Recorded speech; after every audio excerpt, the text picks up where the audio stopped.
And welcome back, man. You know, every time I look back at the thumbnail for this campaign that I grabbed from my old D&D crew, um, it really fits every time. You know, just me holding my face in my palm, and a bunch of characters falling over. Um, we we returned back. Speaking of which, to the Unfortunate Sons, session 54. Uh, oh, we lost to Robert, who I assume will be back in a moment. Oh, he's back. Cool. We returned back, but before we get into it, last time where the party left off, the party ended up going through. Welcome back. You good there, Ned? Oh, my mic. Yeah, I couldn't get my mic to work, so I was trying to figure that out. Oh, okay. Well, now we can hear your fan and everything, so. Yeah, I'm sitting outside. If it's too windy, just let me Oh, know. okay, gotcha. That makes more sense. No worries, no worries. Okay. Yeah, so where was I? Yes, well, last time we left off, the party managed to get themselves in, come back into a sticky situation. Those of the deep spawn coming towards them, three or rather terrifying medium creatures that the party would later come to know to be the small genlocks of the lot, and some sort of caster that managed to between the four of them, nearly put a hole in Eider's chest after taking a third of his HP. Which at that in this combat situation, honestly, being the worst situation this party had to deal with last session, was probably the best results as they could expect. As quite quickly, Ned casting Entangle to slow them down as well as keeping the caster back, with Eider tanking the hits from the creature, the three melee focused ones, as they would charge forth. The party managed to hold their own as Ned and Kez found themselves Ned found himself retreating back, with Kez kind of continuing to shoot and Dom throwing their Splinter Shard. Between the group of them, the party managed to finally incapacitate three of the deep spawn and managed to coup de grace them one after another while holding out against the caster, who seemed to watch everything out of curiosity from afar. Unfortunately, as Kez, seeing Domnander suck up a soul basically into themselves, did not wish to be outdone in the idea of death and life and magic itself, of divinity. Decided to, after being warned twice by the DM, say a prayer to his god and spread her influence further into the deep dark. Unfortunately, summoning a creature that Dom fully has yet to blame Kez for, which I find hilarious. Out of character, I'm just putting that there. But as Kez summoned a ancient great worm of gloomy proportions, a dragon of ancient power, Kez and Ned would find themselves quickly retreating out and escaping the fight. Kez cowardly, not wanting to deal with the Gloom Dragon and hoping to gain the druid corpse to his side, as he was betting on the fact of the translation between the Grove of Rebirth and the Church of Ella Ugbo would lead to a chance of finding a powerful lich that would assist them with whatever was coming. Unfortunately, that would not be the case of what poor Kaznok would find down below. Instead, Dom, while being forced to give up their bloodline after mispronunciation of words and dealings, would lose their darkened bloodline of the Dark King himself, the belt deactivating, teleporting to someone else. And Dom finding himself looking once more normal with Gloom Dragon like appearances. From there, the party would at that point retreat back. Now the deep spawn having teleported away deeper into the deep dark, assumedly. Kez still trying to figure out how to awaken the lich, however, instead finding a staircase that led deeper and into the purple worm that they sought, Glitterhoof's own chambers. And then hiding out as he would investigate and look around the druid area, trying to find any more magical items or materials. However, unfortunately, Tylo having picked it clean. The party would then end the session with Dom slightly broken from having to take a deal with an ancient gloom and powerful gloom dragon. Kez panicked that the purple worm seemed to be so close at hand and still needing a rest, deciding not to warn his party at the time. Instead, coming back to insist that the party take a moment of rest before then letting them know the information of what was down at the bottom of the tunnel. And now we come back to Tylo having vanished from the party after 24 hours of rest in the little Druid's Grove barracks that Tylo had kind of uncovered, as you had seen last time. As we return back the morning of the 3rd, or what is assumed to be the morning, as it's, basically the underground here, on the 3rd day of the White Wolf, or the month of September. Excuse me, I have snot in my throat here. Ugh, there we go. Fucking pollen's killing me. In the year 65,006, as we return back to the party, still within this Grove's headquarters, having had a full 24 hours of rest, relaxation, just a chance to really catch themselves without having to worry about putting up a patrol, as thankfully nothing seemed interested in coming through the garden outside, nor up through those staircase that Kaz had found. Each of you has had time to rest. Your body's growing stronger. Your body's recuperating the stamina they had lost through the challenging fights that you've been having. And now, as each of you wake up one by one, not only do immediately the first thing catch your attention, all of you, that Ned is white. Completely and utterly snow white in fur, his skin pale, his eyes bright blue, almost like a White Walker from Game of Thrones, if you will. I swear, it's always something with this guy. The sigil on Ned's chest of a blazoned hammer of bronze kind of glimmering. Fuck. As it seems to, as Ned kind of stretches his arm out, disappear as his fur goes back to normal color, his eyes return, and the symbol dissipates.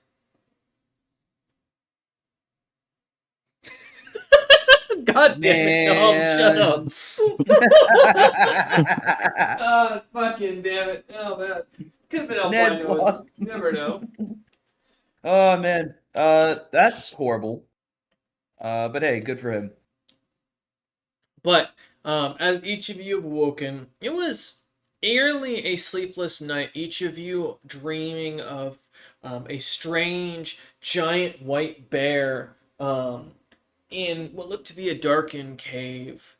The creature seemingly suddenly surrounded by strange tendrils of darkness as it seems to be grabbed and pulled, and then the creepy eeriness as the creature is corrupted and begins to spew out these dark spawn-like creatures out of its body continuously before breaking away, now fully corrupted, and what looks to be leading an army down in the depths before the dream would fade away. Did that, well, you were able to get rest. It was dreamless and without much else kind of happening. Ned looks horrified. Understandable. I will reference for Ned's own knowledge, that was the depiction of Moitlin, the god of winter. One of the seasonal gods that was supposed to have died or vanished way back when. Long time ago, so.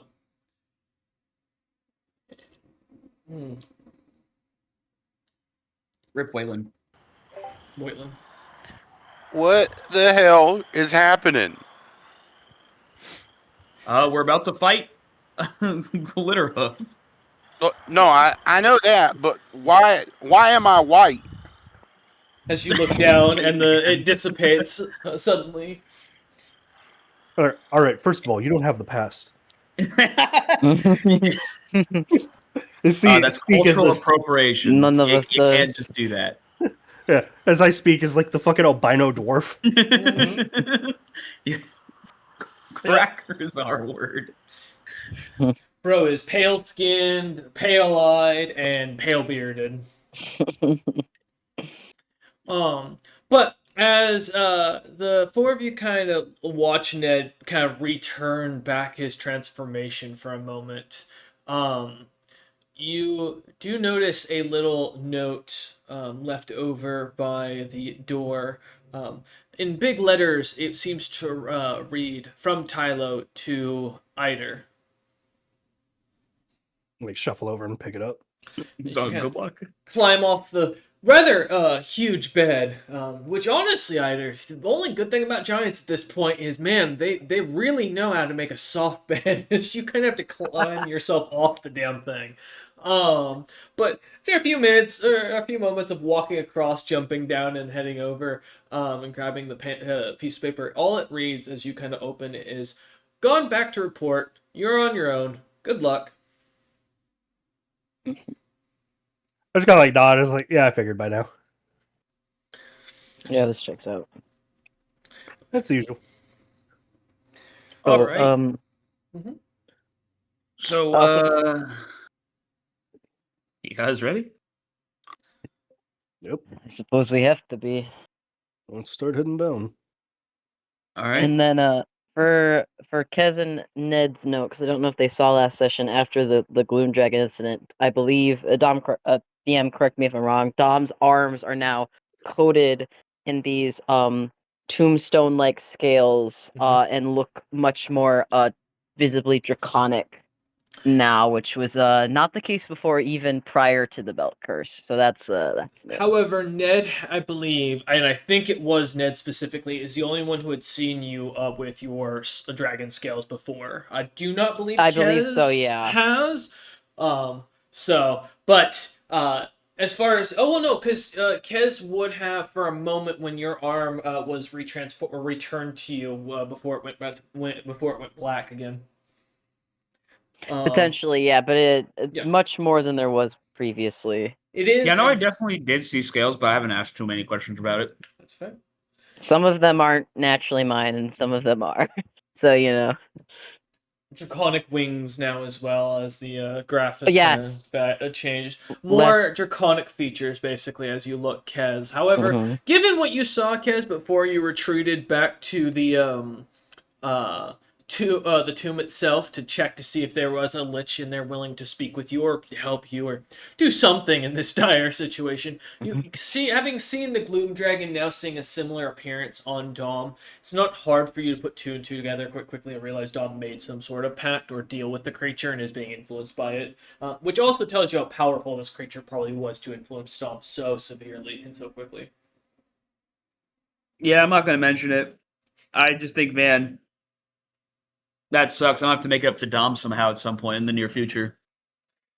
Yeah, I think Dom might have mentioned it if Ned and Kez had asked, because I'd already asked, but I think Dom's mostly focused on the fight ahead and surviving it. Yes. More time Hey. for discussion later. Yeah, you're right. We don't have to point any fingers at the moment. Yeah. Yeah. Kez in the background watching Dom nervously. Yeah, we should fight. Let's go fight. Is that a shank, Dom? Yeah, let's why do you keep standing behind me, Dom? Why do you have a knife? How long does it take to get from the from like this little burial area to the door to fight Glirhoof? How long was all that, the way like, down is going to be about an hour and a half max. Great, so I won't be casting our spells right now. Probably not a good idea, no. Gotcha. I mean, unless you guys are Not running, unless you but got there's extra not to really a burn. reason to, given the narrowness of the hallway, and falling and tripping would be hilarious for me, but very dire for you. Yeah, God. no. Because Eider's wait. not really going to get squished in this situation. He's going to act like a caltrop for the rest of you. His armor. Yeah. The same goes for Be Kez in awful. this situation, I'll be honest. Yeah. So, yeah. So, Yeah, I'm gonna- Yeah. Yeah, I'm gonna wait to cast my spells till we get closer to the bottom, because, you know, a lot of these are like 9-minute length. So definitely not gonna cast them now. You should kind of flip through your spell. How long book. did you say? About an hour About to an an hour, hour hour and a and a half, depending on, All right, so I am gonna go ahead and cast a spell. Ooh. I'm gonna use the level 1 slot and cast Pass Without a Trace. Okay. It'll last for 9 hours. Okay. Hell yeah. And all of a sudden, you Nice. all hear the light, like, around Ned. It's almost slightly sounds like a swamp as you hear the occasional frogs, Mhm. like, cricketing or ribbiting in the background, or the sounds of minor birds Yeah. in the background chirping. I will Anybody say, else feel like Robert, riveting? your background sounds very nice right now, Or peaceful. except for the wind. It's Except for the getting crazy cold real fast, and it's super disappointing. Oh, yeah. that's Ohio. Same up here. that's fair. Mm, we got Okay. rain coming in. Yeah, as you cast this, and I assume this is on your entire party. Yeah, it'll be on everybody. Okay.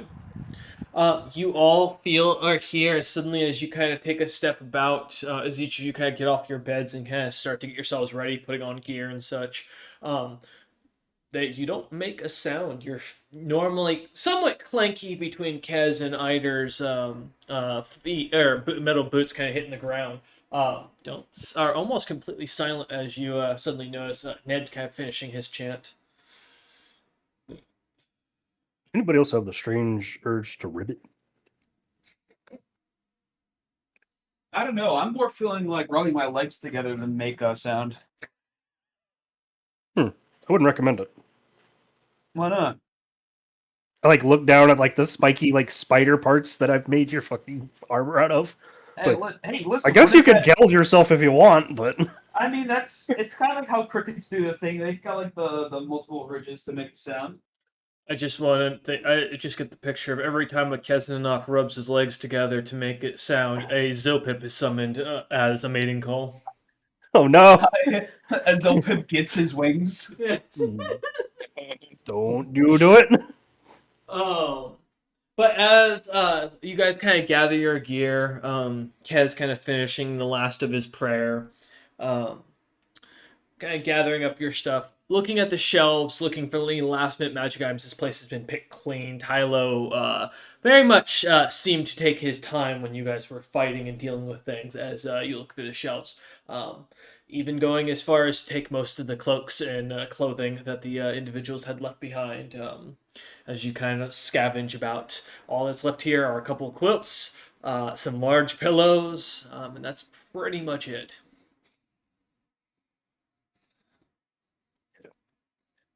Downward to killing the purple worm. Alright. Mhm. What's the marching order as you head down this narrow staircase? It is a one man at a time kind of situation. Me first. Mhm. Alright.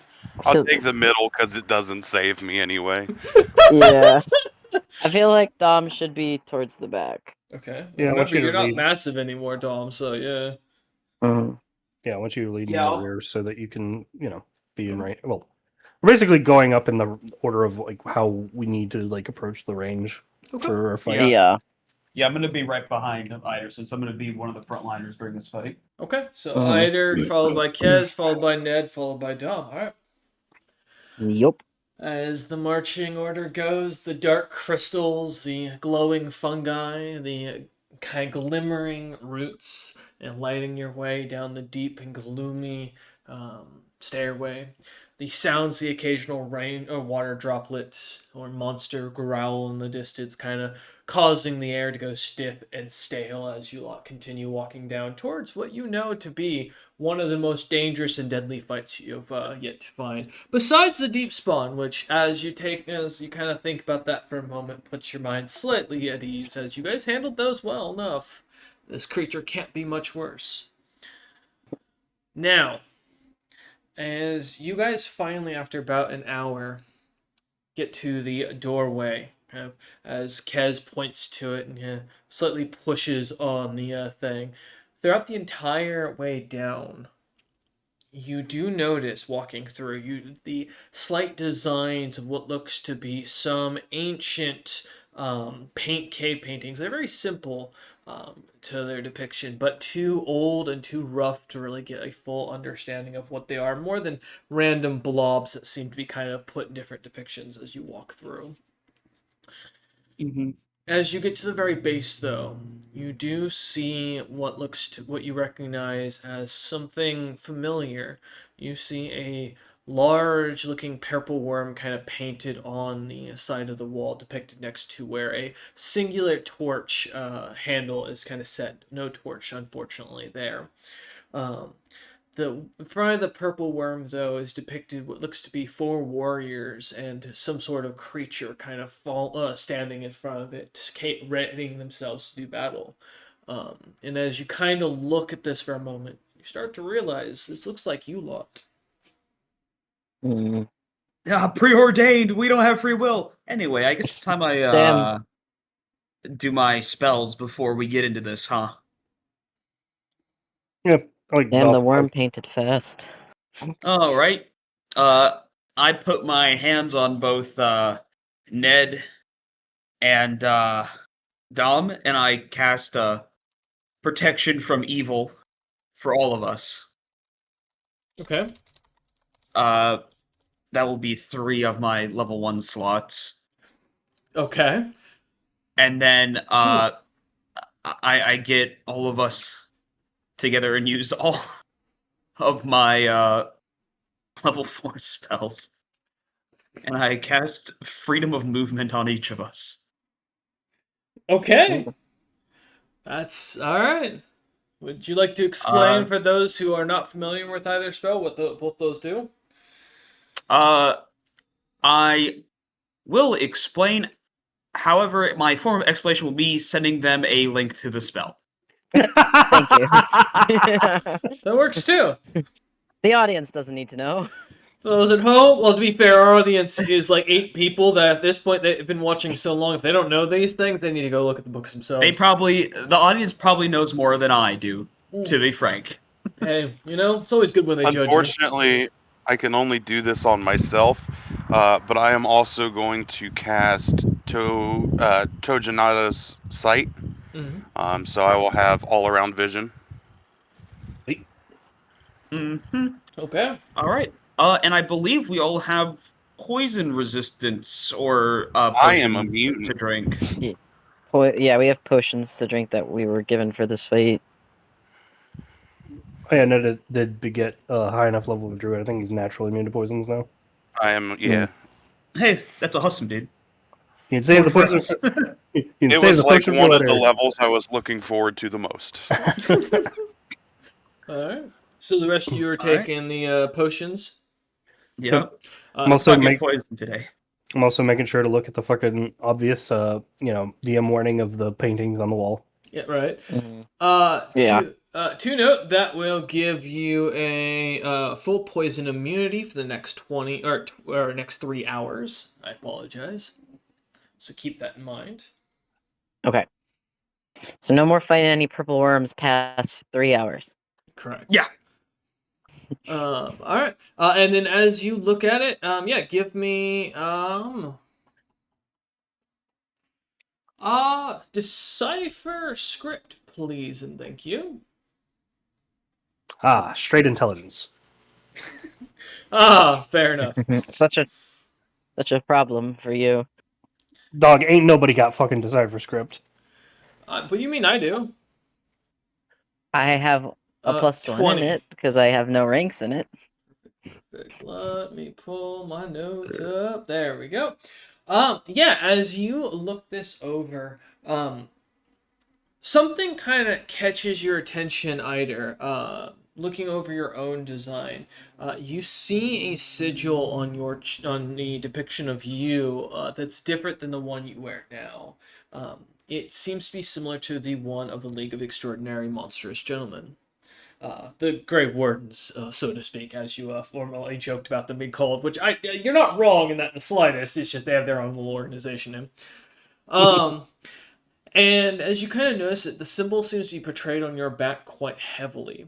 Your armor looks more silver and platinum in the paint than your current, and it just looks different. The other thing, as you kind of look about, is that it seems to show something else happening beyond. Though the painting's too rough to get a real understanding of exactly what it is. But you see 2 beings that look like fighting, and it seems to imply that they will be fighting at the same time as you will be.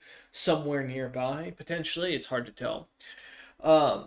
Lastly, excuse me. As you look over, following your eyes closest to the door, you notice the depiction looks as if a single individual is shown as dead, though the body is left darkened, as if there's something to imply that any of you could be that individual.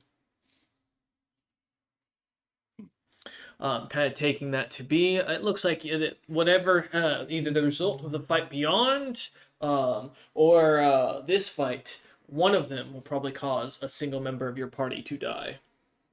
God, I hope that's not Tylo. In the distance, Tylo sneezes and falls into a pit trap. Damn. Forever cursing Kez's name.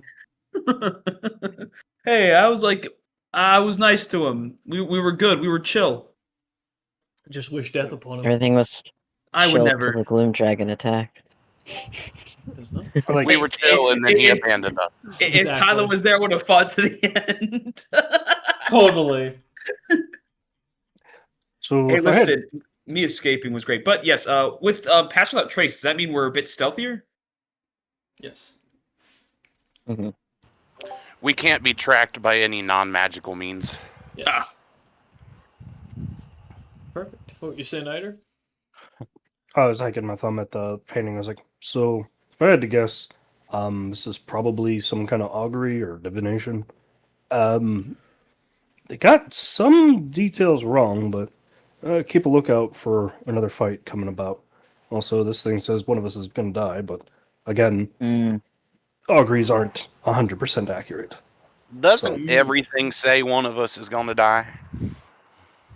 I mean, technically, I died at the beginning of our adventure and was brought back from the brink of We've death. got buffs so moving. We've Hey got guys, I buffs just moving. want to say that my spells are on a time limit, so I think we should just get going. I figured we were moving while talking. We're already You're here. at- We're at the end. Yeah, you're at the door at Oh. this point. Yeah. As you kind of at this point, you're just waiting to go in, making a last minute prep. Oh, okay, yeah. Then Dom drinks his potion and I get ready. Yep. Okay. I drink my psionic immunity potion, Um, pull out my shield.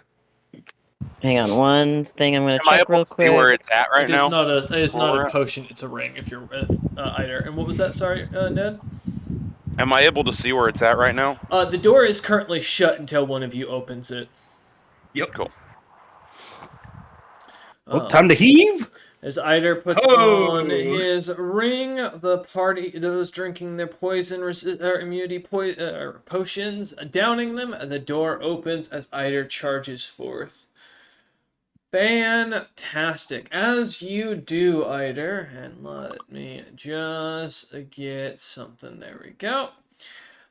You all open up the door and see, well, Kez had described to you a cavern that had a giant purple worm in it with golden rings, or rather, yeah, golden rings around it. And what looked to be a single rock that seemed to move as the door moved.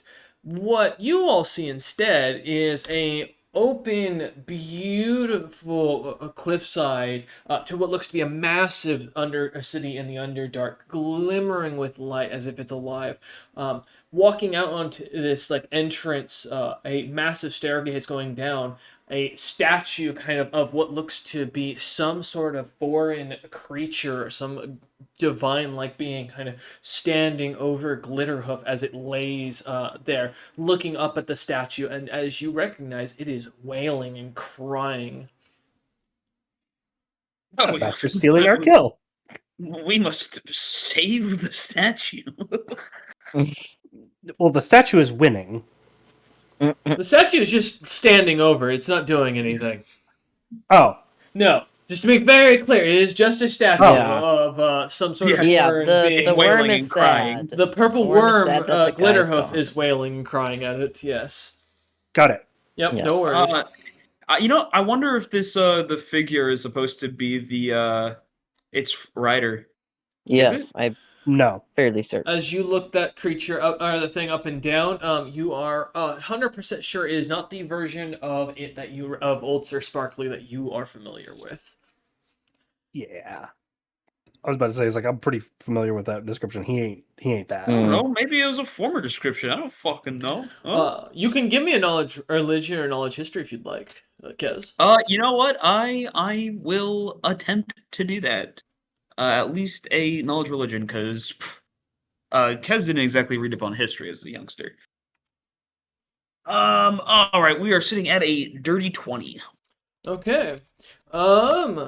As you look it up and down, you are not familiar with this figure. However, you do recognize the design looks very spiderish, and the eyes are glimmering purple. But nothing kind of comes to your mind other than potentially a demon, maybe a fey creature of some sort.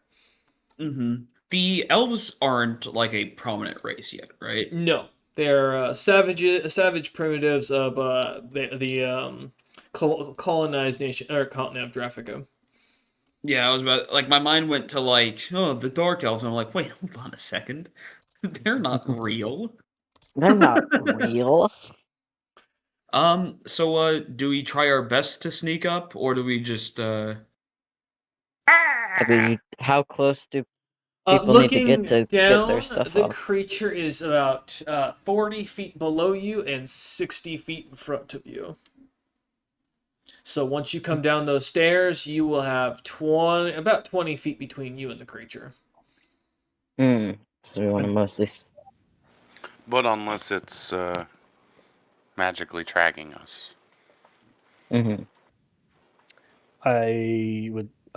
Sorry, I got a 29 on history for the statue, just in case that's pretty relevant. It is actually. It's a net 20. I don't know if you care, but I do. Give me a moment. I feel like that'd be something to start off with. I mean, skill checks usually don't, but Roy sets rules on them. Sometimes it matters, sometimes it doesn't, because sometimes the DC is too high. It depends. But I will answer this. Yes, you recognize this as the House of Zonde symbolism, or the House of Sin. They are known for having seven members of their clan that recognize the sins themselves as their power and how they gained power. The history generally on what those powers were is pretty untouched and not really known, but they were one of two major clans that were said to be hugely influential amongst the Clouded Age that did not rise to Alignment Lord or one of the three kings. They are also, as you recognize suddenly, very similarly depicted to the people who keep fucking with you, that have strange appearances and strange colored eyes as you start to think about it. Realizing that maybe it's not Jakix himself, but rather one of these individuals, recognizing the eye color shift. Yeah, I remember they're the fake Jakixes that are setting me up, or sorry, they're supposed to like make me ascend to a god, put Dom as a battery, and then, you know, Mm-hmm. And just that's try and what bring it back looks the Age of like. Demons. Correct. Roughly is what you kind of put together, yeah. As you see the statue kind of standing over, kind of holding its arms out as if it is offering a blessing or a hug. Yeah, just like kind of look. Just to clarify, Glitterhoof is like he's like crying at his feet. Does it like look like more like he's groveling? Is it a supplication? Give me a sense motive. Can I also sense motive this? Of course. Yeah, like can I assist Because I Dom sense also am motive? worried if he's about to Then- get a boon from the statue right now. Even better, can I It's I almost check an him? at 20. Can you? What? Sorry, was that Ned? Trying to find the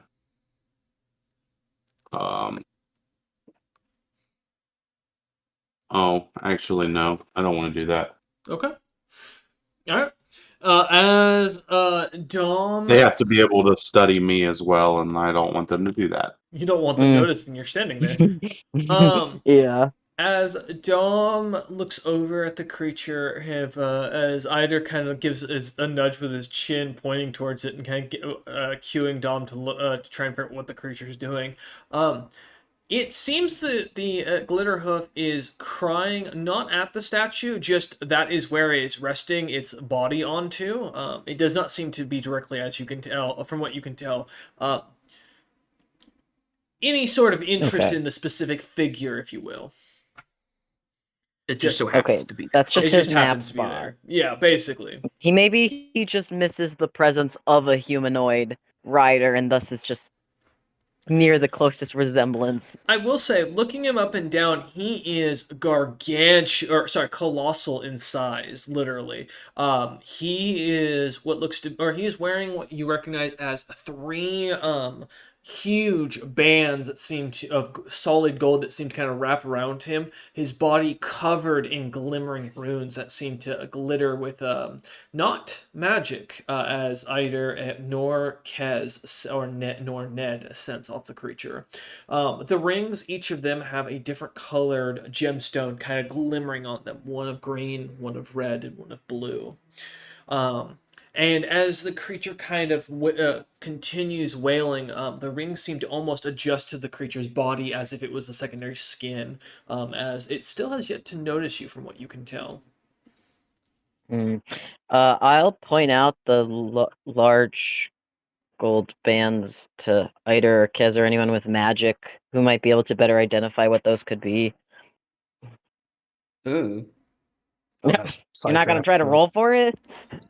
I'm pretty sure Oh. I can't I'm if not I a don't have the fucking wizard. Psycraft. Well, they're psionic devices. They're not. That's what Rice Oh. was intimating. Is like when we're looking at it.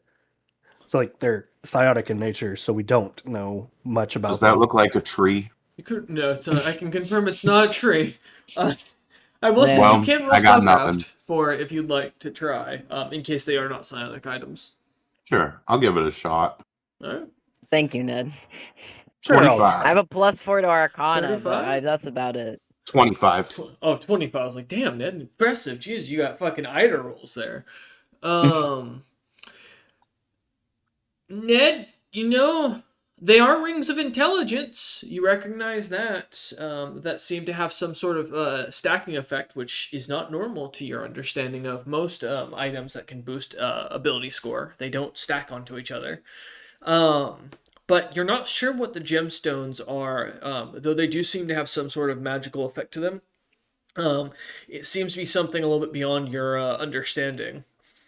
However, Eider, who just barely meets DC for it, you do recognize that each of the rings seems to have a different effect on Glitterhoof. While all three are rings of intelligence that are making the creature clearly more intelligent itself, you do also note they each have their own unique effects. One seems to be an increase to its natural abilities.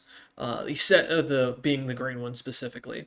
The red one seems to give it more acidic a bit of damage, as well as a stronger body for swallowing its prey. And the last one, you would roughly guesstimate, seems to be an increase to the creature's natural scales, seemingly boosting its hardness or AC. But that's roughly all you can gather with the 30. Okay. What was the color of the last one? Blue. Okay, that's what I thought. I'm blue, dabba dee dabba die. Kez is I like- about to die because I'm going to throw him off a Aw. cliff. Aw, that kind I of like- sounds like a Christmas carol. Okay. Throw kids I- off a cliff. Good. I activate my armor to go. Well, I turn to like Kez and say, "Well, when I pop up, when we start the fight." And I like turn and like kind of like activate my armor that gives the magical invisibility and inaudibility. Mm-hmm. That only gets foiled by magical sight. And just kind of mosey on up to Glitterhoof.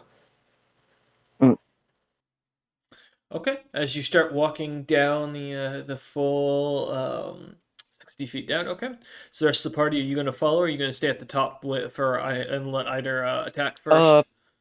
I Dom- suppose we are to wait until Ida pops off so that we don't ruin the surprise.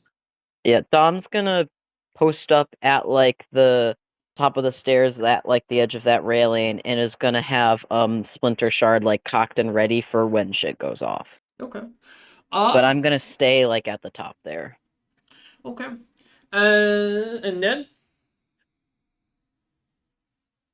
Yeah, I'll also stay up there. Okay. I would like to go ahead and use my bonk stick to up my wisdom. Okay. As the owl eyes begin to glimmer, the feathers kind of glow as Ned's eyes begin to glimmer like an owl's, and as he begins to hoot at the end of each sentence. Okay. All right. As this begins, each of you cast, and as you see Eider kind of take a step forward and then disappear completely from sight. Everyone, roll me initiative real quick in the background before we get the surprise round off, just for my own sake of knowledge. And I will roll even though I have a minus. That's going to bite me in the ass. Yep, there it is. 17. 17. Starting to I not like these rolled dice. this good of initiative in a long freaking time. Speak for yourself. 13 for the Dominander. I was. I know. Net 20 for a Yesterday I 21. was rolling such good Nice. initiative. I'm so mad. Alright, fantastic. Let me get the initiative order set up. You know, it is almost perfect for my alphabetical order here. Yeah, almost. Almost. Alright, cool. As Eider disappears, you immediately all notice almost as soon as Eider vanishes, his presence seemingly completely erased. Glitterhoof stops sobbing, flexes, and is going to immediately burrow 60 feet down underground.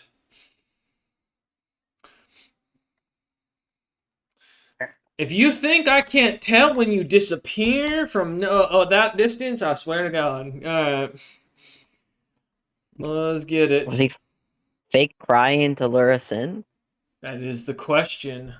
Hey, he did say, it's an intelligent creature. As though the Eider, as you step forward, about 5 feet forward, looking down, seeing the creature suddenly dig into the stone and cliffside, delving as deep as it can and vanishing. You are still in your surprise round. Did you want to continue your movement all the way down the stairs or no? Yeah, sure. I'll continue down. The invisibility lasts for 3 fucking minutes, so That's fair. Good to know. Keep that in mind. yeah, I'll venture out about 20 feet in front, and just kind of hold in the middle of the air with my little air step sandals. Okay. Perfect. All right. As that Touch ends, the ground. the surprise there as Eider kind of comes out instead of going over the last, or going down the last few stairs, just kind of steps forward as he floats forward. Okay. All right. At the top of the initiative, we got Ned. What would you like to do, Ned? Creature just burrowed underground and vanished. I'll look over at the other two. It's what do we do now?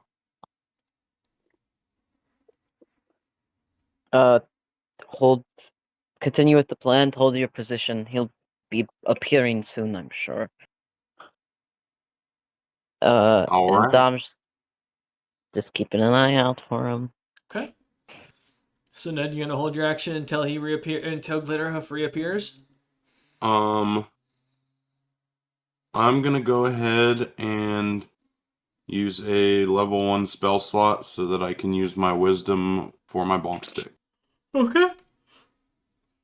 Other than that, yeah, I'm not doing anything. As you mutter under your breath, the magic on your staff kind of glimmering as it does, your hair slightly whitening every spell you cast.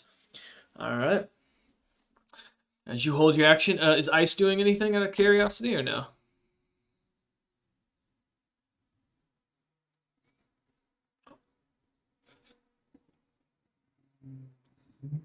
He's thinking. Oh, I assume that was a no. I don't think your mic is picking up. There we go. Wind With swept my them away. all-around vision, I'll be watching over the edge. Okay. All right. Works for me. All right, Eider. As you're floating above the ground, you're up. What would you like to do with your 3 minutes of invisibility? Well, we're fishing, so I like turn gesture to my party, and they get a little sanctuary buff for the next round. Okay. Doesn't break the invisibility since it's not a hostile action. So Perfect, perfect. Let me just check something. How to spell sanctuary would probably be the first thing. You know, you ever Don't worry, like I don't know how staring to at do it you? either. You're like halfway through spell. It's like, wait, did I spell it right? Okay. It's like, hold on, that's not supposed to be there. Okay, so it's even with that. All right, making sure. Cool. I assume when it says even with, interesting. Okay. All right, cool. We'll get to that in a minute. All right. As the party starts to glimmer, as a light aura kind of surrounds them, as the sanctuary spell takes effect, you all watch as you now have a slight like rainbow layer of light kind of fluttering over your bodies as Eider still is completely disappeared from sight from you for you guys. yeah, you're Well, pretty he hasn't familiar re- with the effect at this point, though. Yeah. Yeah, he hasn't reappeared yet, so I'm not sure what I'm gonna. I can't jump into action without Right. Glitterhoof here. Anything Yep. else you like to do, Eider? Just prepare action Okay. to attack, blast him if he comes out. Okay. Kez, you're up, buddy boy. Well, I can't do too much until he's here, Okay. so I'm just going to hold my action Okay. until Glitterhoof pops back up. Fantastic. All right, cool. All right, Dom, you're up. Mm-hmm. Is we get a free like ability check each turn, correct? Skill I check. never remember to Yes. use it. Skill check, yeah. Can I roll a listen to attempt to hear like the sound of rock vibrating, or I don't know if maybe it'd be a spot check to see because he's a large worm and he's burrowing through like solid rock and stone. Mm-hmm. I'm trying to, unless it's a magical effect, of course. No. I'm trying to see if I can get a gauge of where he could be underneath us, presumably. Yeah, give me a listen check. Cool. I figured it was listen, but huzzah! These dice suck. That is a 17 only. 17. As you kind of put your ear to the ground, kind of listening close to it, the ground rumbling as it does. The creature's definitely near you, Ned, and Kez, but you can't tell if it's underneath you or above you or beside you. It's too hard to get a real grasp on how far away. He just seems to be coming. It seems to be getting closer towards you. Okay. How tall are the ceilings in this room? About 85 feet. 85 feet. Mhm. Okay. Let me double check something real quick. Do this is fly speed, fly. Double checking my wings real quick. Average maneuverability. I think. Yeah, I think Dom will. If I use a move action, am I still able to hold an attack action or no? Sorry, say that again? If I use a move action, am I still able to like hold an attack action for when Glitterhoof shows up or no? Correct. Okay. Then Dom is still gonna hold that shot for Splinter Shard that he already has prepped. I'll Okay. hold my attack, but Dom will like move it's just gonna fly up like 40 feet just into the air, like just straight up. Okay. To get off of the ground, and will give a look. I mean, Ned and Kez already acted, but will give a look as if like, hey, it's approaching, which I assume they already know. And Okay. that will be my turn for now.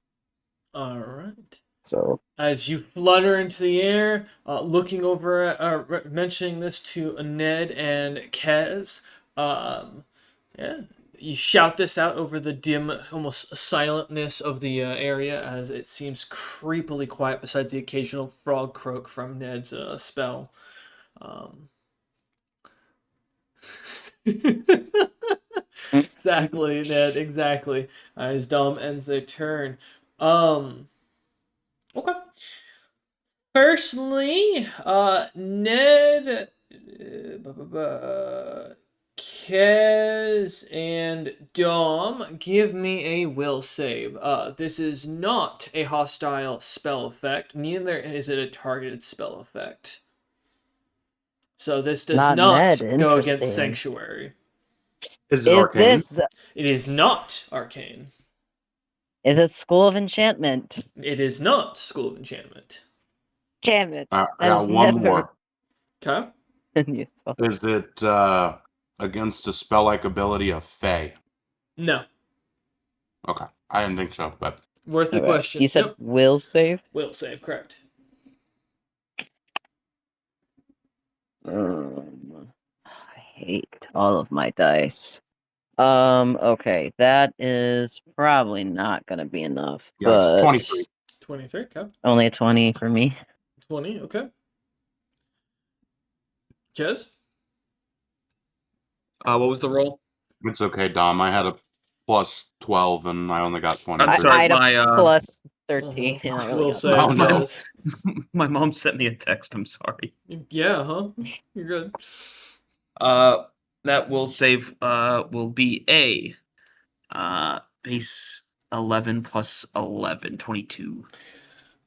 Oh, we're all right there. Well, We're all rolling y'all bad. almost passed, but no one did, unfortunately. Fortunately, as you hear the trumpets blare, the sounds of drums crashing down, you each feel yourselves inspired to acts of bravery. You are now immune to fear effects, and you each find yourself almost unable to not try and kill this creature. Well, this can only go well. Oh, bloodlust. Bloodlust. Just what this party needed. Hey, don't worry, Royce. As soon as Wait. I made my first strike on this thing, I would have had to do that anyway. That's How is fair. this not School of Enchantment? What is School of the Enchantment? I'm starting to think I don't It's know what that is. compulsion mind affecting. What? Yep, and as none of you are, you can give me a knowledge arcana if you want, real quick, Dom. Well, I would say that, but you already used your Sure. skill check. No, I'm kidding. Oh, Go ahead. no. Protection from Oh. evil would negate it. Wouldn't it? Let me check.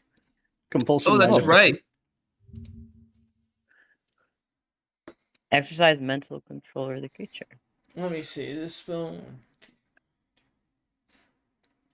I'm not mentally controlling them. First, the subject gains +2 deflection and +2 on both of the bonus play attacks. That wasn't an attack made. It was an effect.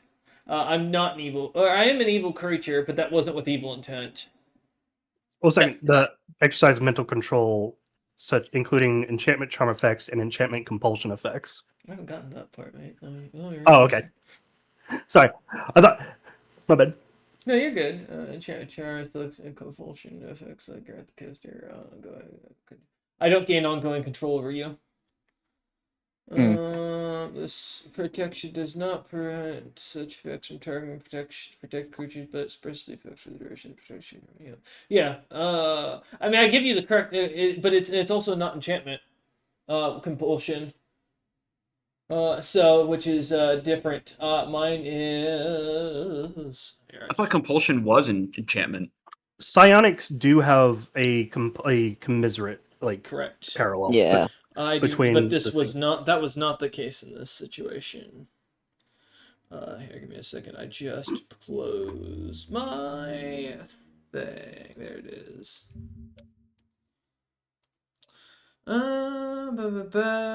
Yeah, no, this is telepathy technically. Telepathy, compulsion, mind affecting. As that specifies enchantment compulsion, which is a very specific, that would not be that this spell would not protect against it. My mental, from what I can see, because this is meant for spells. This isn't meant for psionic powers. No, it's meant to mental control because it also extends to supernatural abilities. Like telepathy powers are equivalent to enchantments for the purposes of like whenever they have to like interact with one another. I don't see anything like that because that is a specific its own school because there is an enchantment school of sorts and psionics. This is not that school, so that's yeah.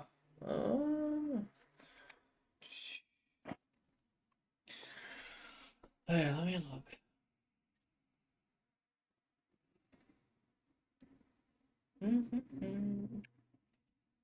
Mildly concerned that this thing wants us to fight it, but I suppose it also believes it will win, so Yeah, I don't see any note. it's a battle. Mm-hmm.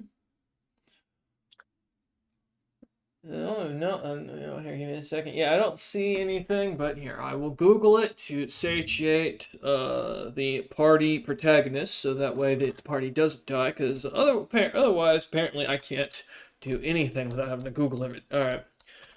Well, does it work on psionic power? Let's see if anybody has a breakdown of it or not, because I'm not familiar enough. We're also going to take a quick moment to pause the recording real quick. Fantastic. Alright, so yes, as confirmed, Protection from Evil has its own psionic version, and thus, for the recording's sake, for those who are watching at home, there is Protection Evil Psionics, which is what keeps people from being messed with, as enchantment is its own school for arcane.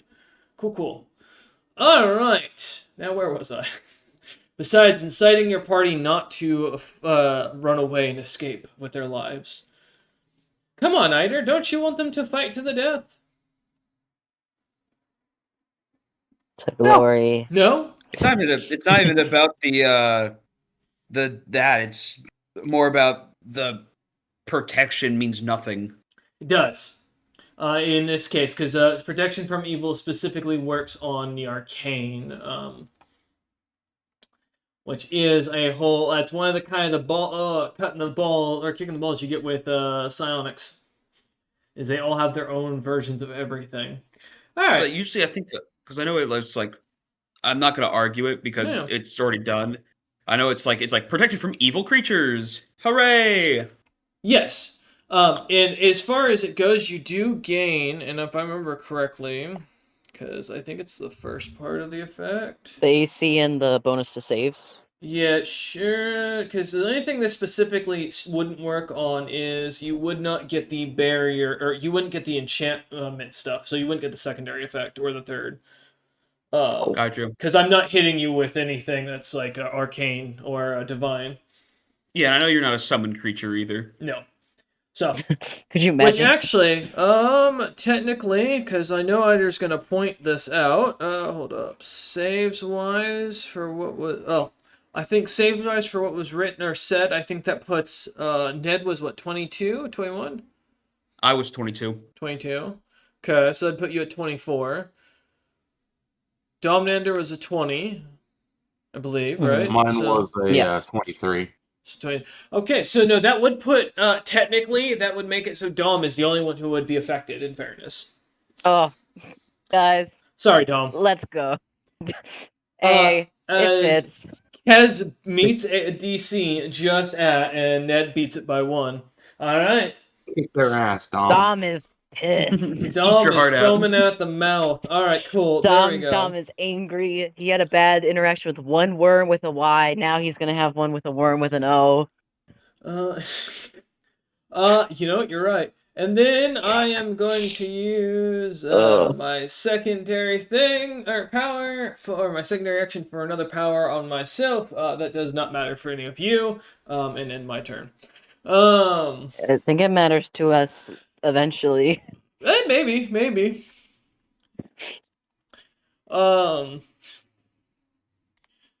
I will mention at this point, as we return to the top of the initiative, as Glitterhoof ends its turn, still underground somewhere. Dom currently foaming at the mouth. Eider, your ring is glimmering. The one with the goblin skull. And note that that gives you 1 hour of psionic immunity, as your party is a bunch of idiots and fully forgot about the item. By the way, I'm gonna remind you now. Each of you has a ring on you because Domnander made sure to kindly hand you each of these after Tylo gave them to Domnander. What? I never heard of this. I only heard that we each got a potion. For those who don't remember this, at the very end, or at the very beginning of this quest, as we go into the top of the initiative, and I'm kind of obligated as I'm starting to feel bad. Not only, as you all look over at Eider, do you realize each of you had a ring with a blue goblin skull on it that you were told gives you immunity to psionics for 1 fucking hour by Tylo twice on the session that he brought it to you, which is why I very much put you guys need to take notes. God damn it! I was gone that session. Okay, yeah, fair enough, sorry. Kaz. On my notes, I only had that we each had a potion, but that only Eider had the ring and the shield. Domnander has a shield on his back, a plate shield. What? That fully, for reference, you were told was to absorb the blows of the worm. For Eider had the shield. Was it Eider that was given this? No, Yeah, Dom only got the potions as far as my notes take. I know Eider explicitly got the shield. I don't remember about the rings. So Eider has the shield yet? Okay, the large shield on your back. All right, cool. Yeah, That's fair. I was not trusted with the shield. Each of you were given a small ring with a blue goblin skull on it by Tylo, who gave him to Dom, who Dom handed him out to the party. That's my cock up. I thought I was the only one that got it for some reason. Nope. That was the point. That's why each of you went out and hunt these things. So, but as we hit back at the top of the initiative, as I've won my bet, and I feel better about that because now I've called this out. Because if I kill you, I would have felt terrible knowing that you guys had this fully the entire time. All right, top of the initiative. Ned, you're up. I suppose I'm going to put this ring on. Good idea. Ned suddenly realized after feeling his mind influence, suddenly goes, "Oh, the skull's glowing. Let me put that on." As Ned, you are no longer affected by psionics for the next hour.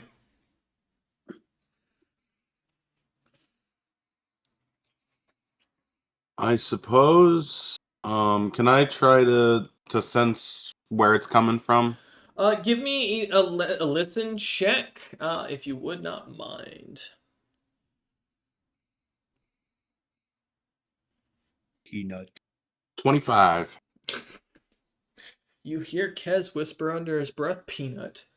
My soul couldn't have him. I just look over, not the time. As Kez has a peanut in his hand, he just pulled off of a root and is looking at it, wondering how it's here. You want one? Ned's ear is to the ground as, after looking up at Dom, who's slightly foaming angry, as Ned kind of leans down, hearing. Ned, you do hear something, and it's close. You gather within 30 feet, though. If it's above you or below you, it's hard to tell. Cool. Am I able to get Dom's ring out and stuff it on his finger? I am 40 feet in the air. Yeah, yep. I look up at Dom and just kind of shrug. I thought he was gonna charge up at us, so that's fair. Also, I don't think Dom is in a mindless rage. No.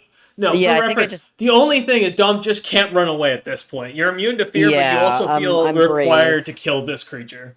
So your mind's still there. You're just gonna do whatever you have to. Go ahead. Look over at Kez and just be like, "Hey, I don't feel like we should stand here much longer."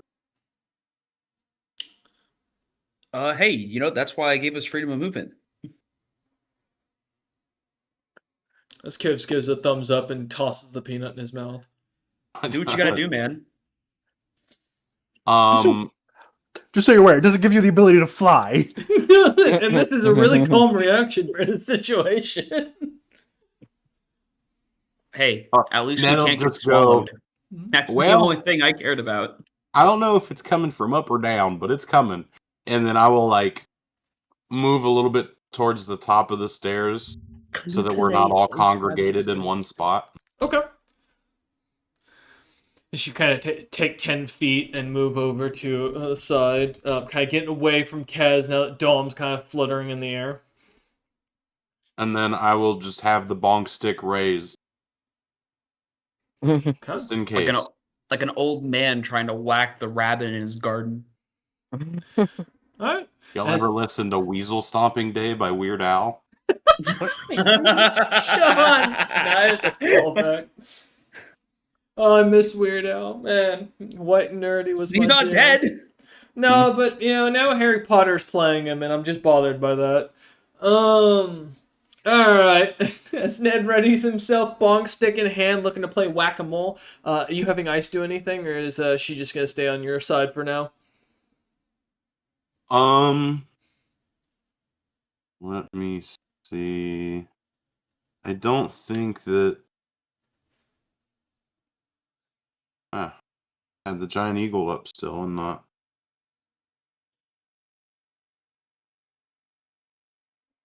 I don't know if he had anything for smell. Sure. Let me see. Take your time, I just found what I'm going to do to Kez. Come forth. Okay.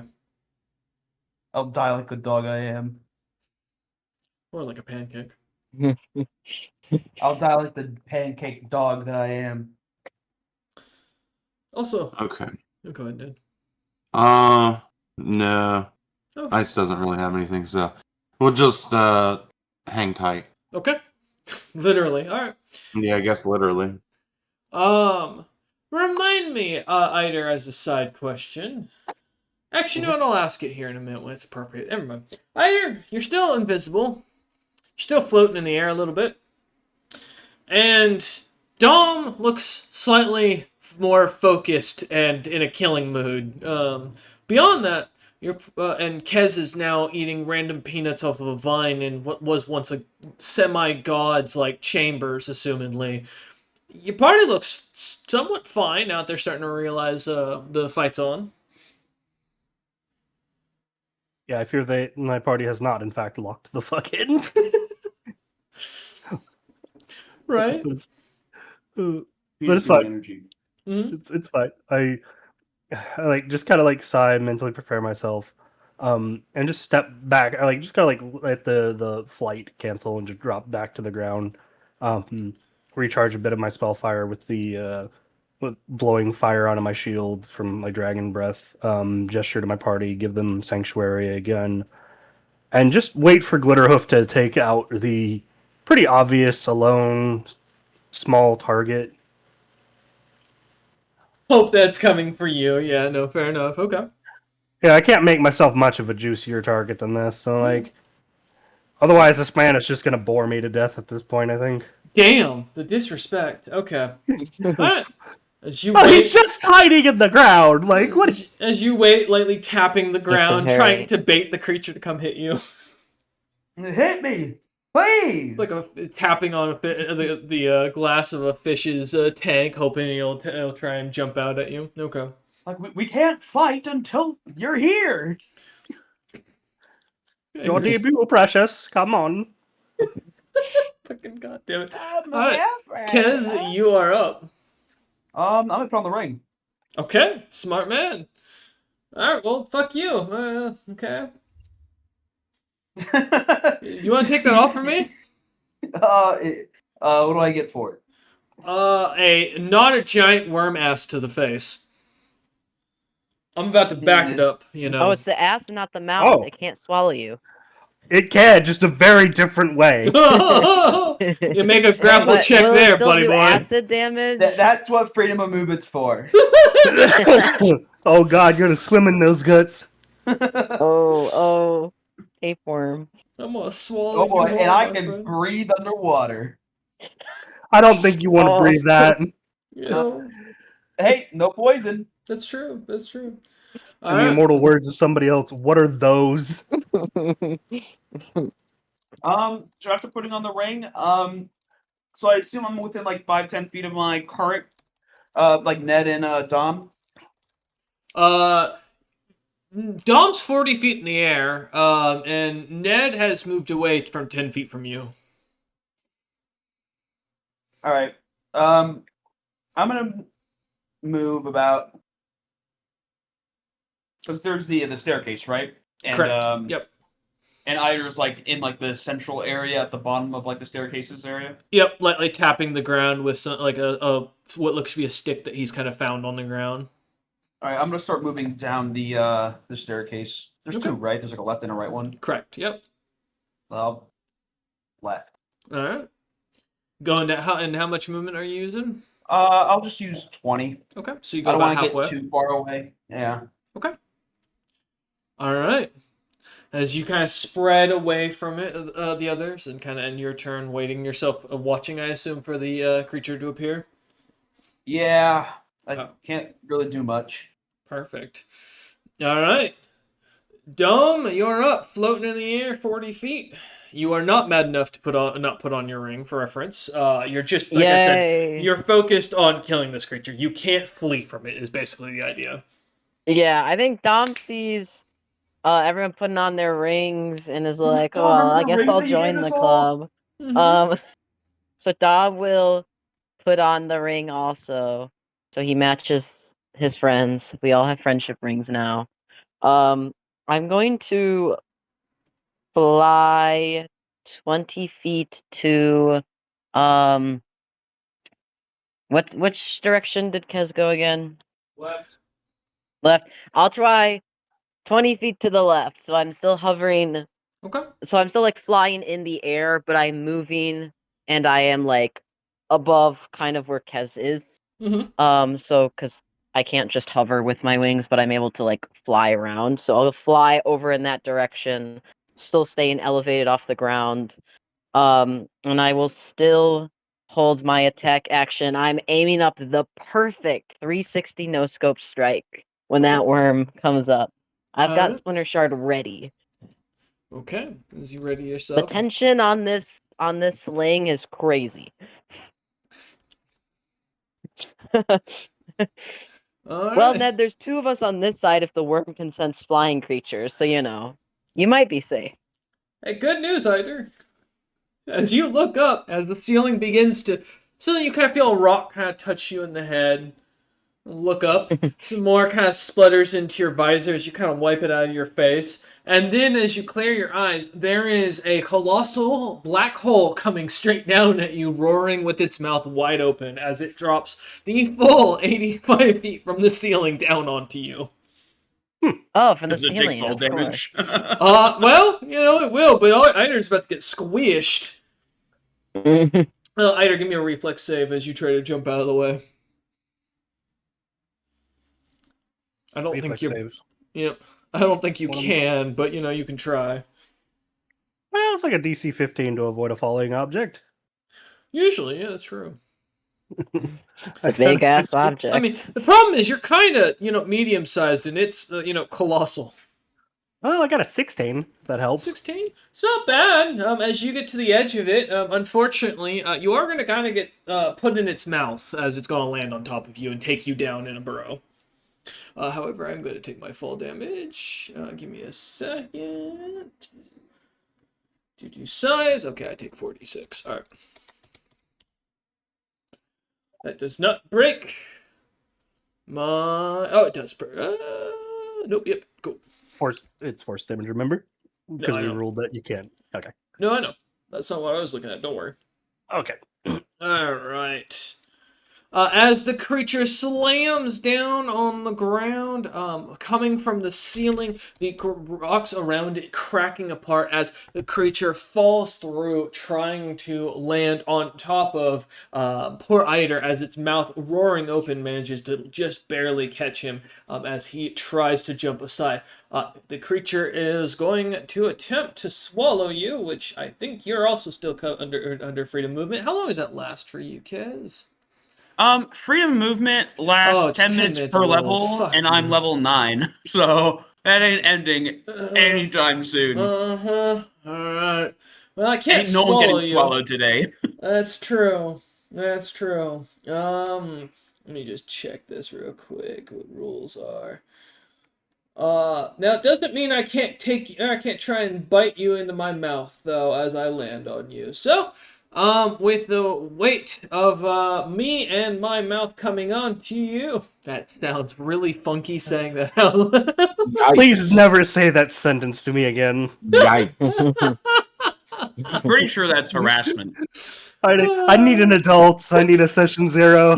Where's HR when you need him? Oh Oh no. my god, that's funny. It is going to go ahead and try and chomp down on you with its full mouth. Alright. Bite it with his partial mouth? Oh no. Motherfucker, I will swallow you whole next. No. Not with my freedom of movement. Alright. That is a 42 to hit, Eider. It'll hit. I think the shield takes it though. Are you... Oh, well, you haven't deployed the shield yet. It is still on your back. He said at the very beginning he brought out his shield. No, he Yeah. brought his shield. No, well, that's the shield I'm referring to. My shield is on my arm. Oh, Like, I my thought shield you is were- just permanently attached. My bad. I thought you were using. You gotta. Okay. You gotta make clear here, because you've got your personal shield and then you got this. Okay. Because that's a different attack modifier. God damn it. That would be. Let me do my math calculation. That is a 26 to hit. Ah, that doesn't even come close. All right. As you feel the creature bite down on you, as you feel it kind of the tooth come right between your legs, just managing to barely miss you as the creature reopens its mouth, still technically on top of you. I'm gonna rule since it's colossal that you're probably gonna be the one shunted 5 feet. Yeah. And do you have the indomitable feat? I think it is. No. No. Okay. The one that makes it so you can't be like when you're landed on, you aren't shot away. No. I do have perfect flight, so I can catch myself pretty easily. Actually, oh no, because I can't grapple you, so it wouldn't make sense. Fucking goddamn it, you bastard. I'm just seeing where is it? This is finally useful. Huzzah! Freedom of movement for the win. I've done something useful. Freedom. Hell yeah. You bastard. Alright. No, I'm just In all this checking. fuckery, I'm sure I get an attack of opportunity off here, right? Like, he is moving through so many squares of mine.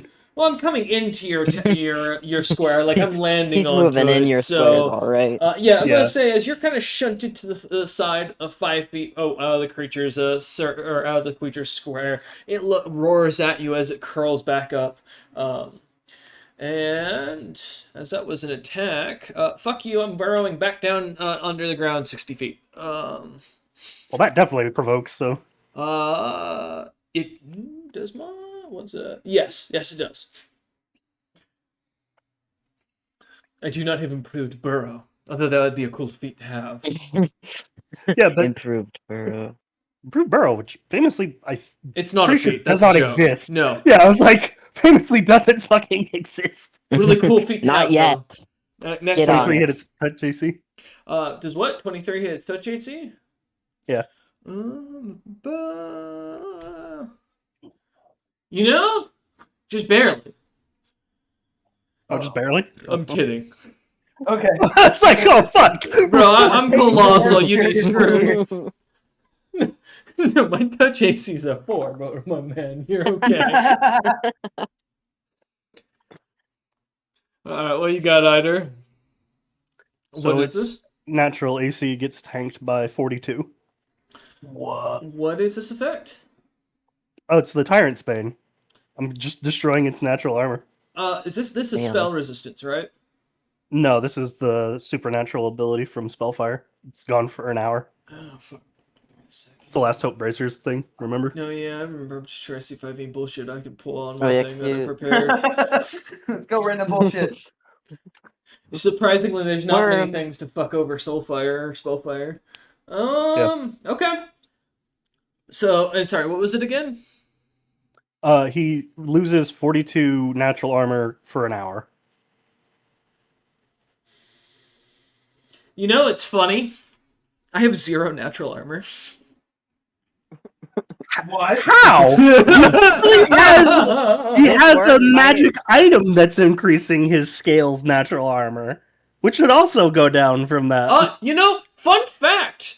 That would, but it's not activated yet. I have yet to use it. Well, it's a penalty, so if he does, it's still gone. So Yeah, that's fair. Is this worm the squishiest worm ever right now? apparently, this man is very soft and silky. That's why he keeps going in the ground. Because he's a worm and they're soft. Guys, the birds knew this. Uh-huh. Yeah, go ahead and but alright, as you take my natural armor, what little there was, because there was none, it seems to break away. And as my ring has yet to be activated other than its intelligence effect, it does not seem to affect that either. Alright. As I burrow away, leaving Eider after he grabs my ass, trying to steal my skin, and being very upset to find out I am silky smooth and slimy. As Eider looks at it, realizes he now has slime on his fingers, and sadly it isn't flammable. Well, nothing is fucking. Everything is fire immune in this goddamn island, even the things that aren't from this island. So. I mean, I'm not fire immune. It's not igniting. You know, That would have been the first thing. I'm not a First thing boomer. ever that doesn't have fire immunity. Yeah, I can tell you, I don't have fire immunity. Shockingly. All right. As Eider ends his turn. All right. This is the creature that ended its ends turn. its turn. My apologies. As it burrows back under the ground for 60 feet, vanishing as it does. When I was moving my cursor around, I didn't get or I accidentally said on your thing. My apologies. All right. As I go back in the hole at an angle of 60 feet, moving about, digging and diving and moving, so that way there's no perfect zigzag to catch me. Ned, back at the top of the initiative. You are up. However, give me a a balance check as you begin to feel the entirety of this kind of cliffside as you were beginning to shake slightly. Oh yeah. I roll in that one for a 2. Nice. And you fall on your butt and are technically considered prone. As the ground begins to shake and rumble so much underneath your feet that it is almost impossible to keep your ground as the stairs begin to slightly crack, causing you to lose your footing. All right.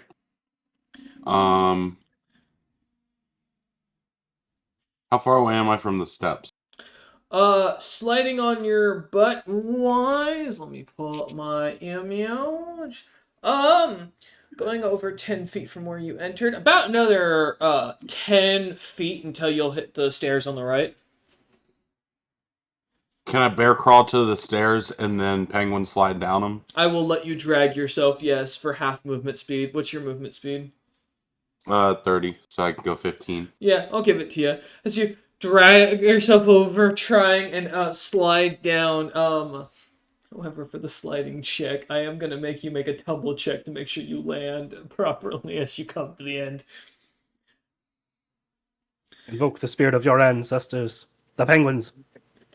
That one's an Waddle 8. baby, waddle baby, waddle Not baby, very waddle baby. dexterous. Well, alright, buddy, I'm sorry. You take 10 points of force damage as you smash your head straight into the stone rails at the bottom as you slide. Every time you're kind of sliding, it's hitting you in the stomach one after another. It's not a fun time as you go down this and hurt yourself. Kev. This would be considered a non-magical weapon, right? Yeah, that's correct. I have damage resistance 7 from my helmet. It is force damage in this situation for Liam. damn. Yeah, you're slamming yourself into it. Oh my god. Because this is your body weight plus that, so it is non-magical. I mean, I don't know if you have DR for specific magical, I'll give you that. But you know, yeah. Is that your turn, Ned? As you slide down, because I was gonna say that's your full movement, and you can't stand up, so because you need a full action to stand up. If I remember Yeah. correctly. Yeah, I'll kind of like sit myself up. Okay. Let me see. Just make sure I'm correct on that. Equivalent action. Yeah, it takes an action. Okay, so it's just action. All right. As you stand, or as you're gonna stand back up. Okay. Well, yeah, I moved. I didn't use an action, so I guess I could stand up. Yeah. I was gonna say, if you want to stay sitting, you are more than welcome to. I'm not gonna. I'm not here to dictate. I was just clarifying. No, I'll go ahead and stand up. Okay. As you stand back up, kind of dusting yourself off and ending your turn, are at the bottom of these stairs. All right. If Eider can see me, I'm just like rubbing my forehead. Little unicorn bump kind of popping off the side of your head. Yep. As we jump over, actually. Well, Ned, first, do you want ice to do anything? Still wrapped around you? Just keeping an eye out. I will throw that staircase at you, Eider. I swear to God. Make a fucking Not a whole sanctuary lot check that there. can do. Okay. Nothing yet. Okay. Got you. And to be very clear, sanctuary is okay. And who are you choosing for the specific sanctuary spell? Eider, I didn't I have haven't it yet. clarified. It's on both Kez and Ned. Okay. Because I can't. Dom was, off in the air, so I can target them with the cone. Okay. Perfect. Mhm. All right. As ice kind of stays on Ned, readying themselves. Ned with his little unicorn horn of a bump, rubbing it. We jump down now to Eider. Yep. I take an action, recharge a little bit of spellfire, and then prepare an action to blast this fucker if he decides to show up again. Watching the ceiling again now. Try to figure where it It's gonna is. come from the floor this time. He knows that we know. Yeah, fortunately I've got uncanny dodge, Yep. so like he can't really take me Awesome. by surprise on this. That's true. All right.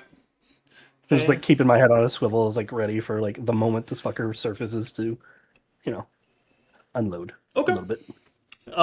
As Eider readies in action, spellfire in his hand, glimmering and glowing as it does.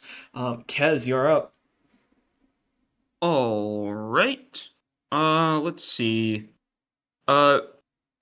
First off, I'm gonna do this because I've never done this before because I only got this feat as a prerequisite for combat medic, and I Mhm. kind of forgotten I had this the entire time. It's the dodge feat. Okay.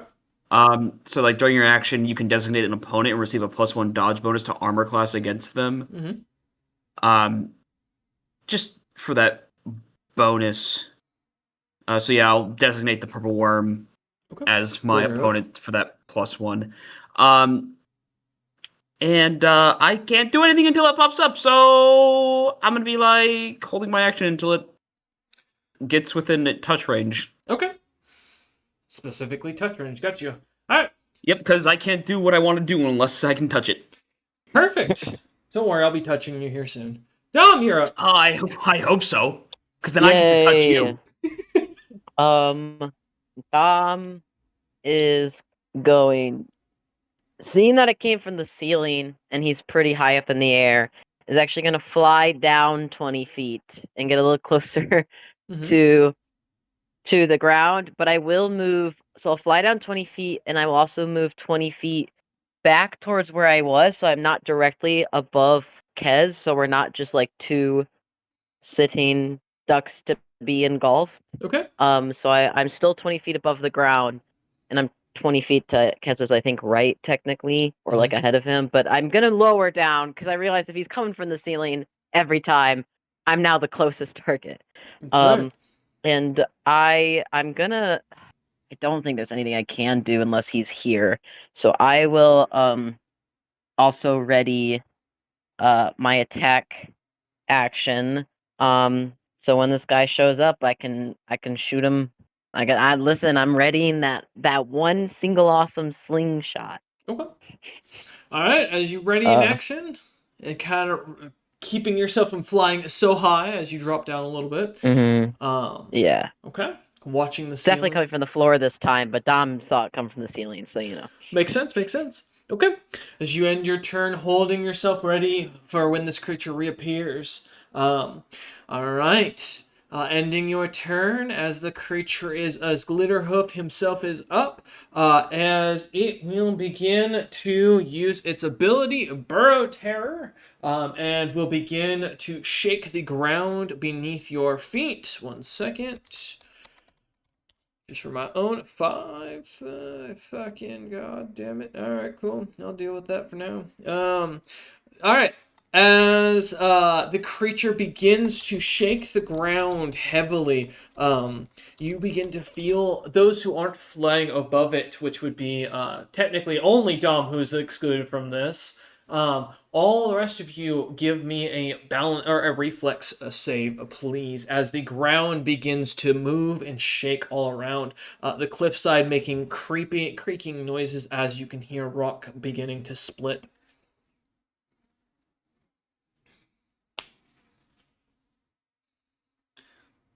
So, Kez, Ida, and Ned, let's see how you do on these reflex saves.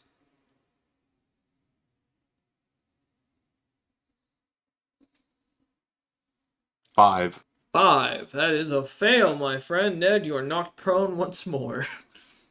Hell yeah. 15. That is 28. a fail. Kez succeeds. Hell yeah. Ida, you Go, are knocked Kez. onto your butt, knocked prone, and so is Ned. Kez, you managed to grab hold of railing, keeping yourself kind of standing as the cliffside begins to continues to creak as the creature shakes about. Also, for my own thing. Okay, all right. Let me make a note of that. As the ground begins to crack underneath, and it continues to shake as it does, it is going to go ahead and burrow again over and around in the underground, ending its turn still underground. All right. Question. Yes. I know it's not my turn yet, but is this area like an illusion? You can try and give me a will save to see after touching the staircase. Yeah. Because I know what I saw earlier. I'm the only one who saw what this room looked like before You are right. when Glitterhoof was sleeping. Let's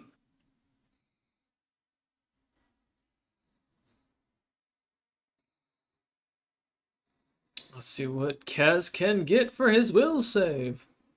Hold on, I'm actually trying to do math in my brain. I'm dry firing. Hold on.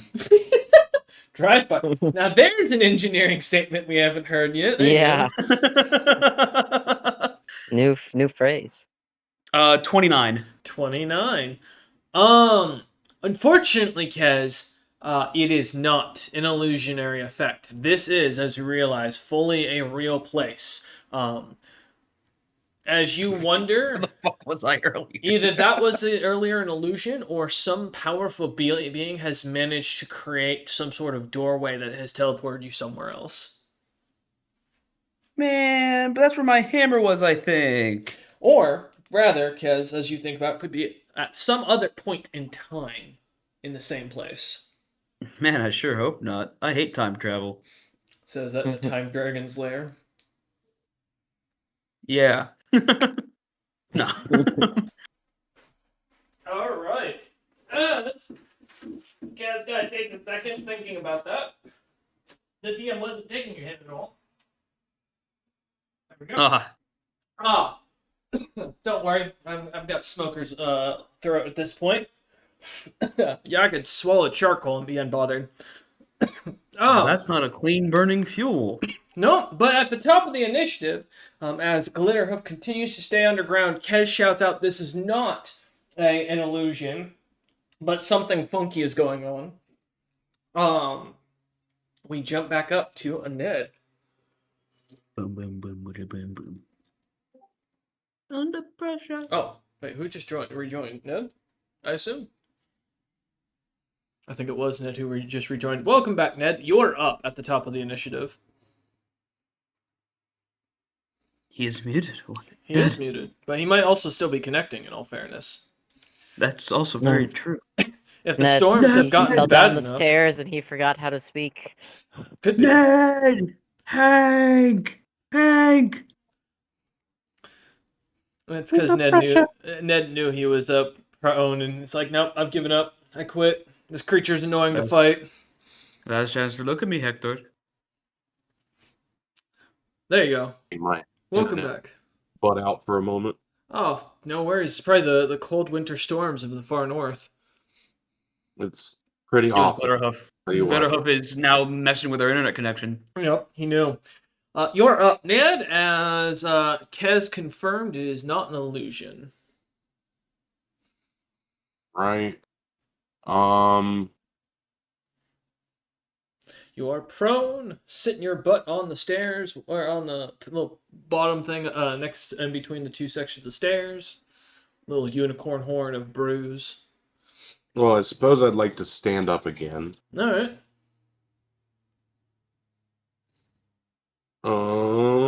And then from there, I'm gonna continue to hold the bonk stick. Okay. I assume Ice is holding their action as well while you wait? Yep. Alright. Going down. Ned Alright. read planning chat. What's up?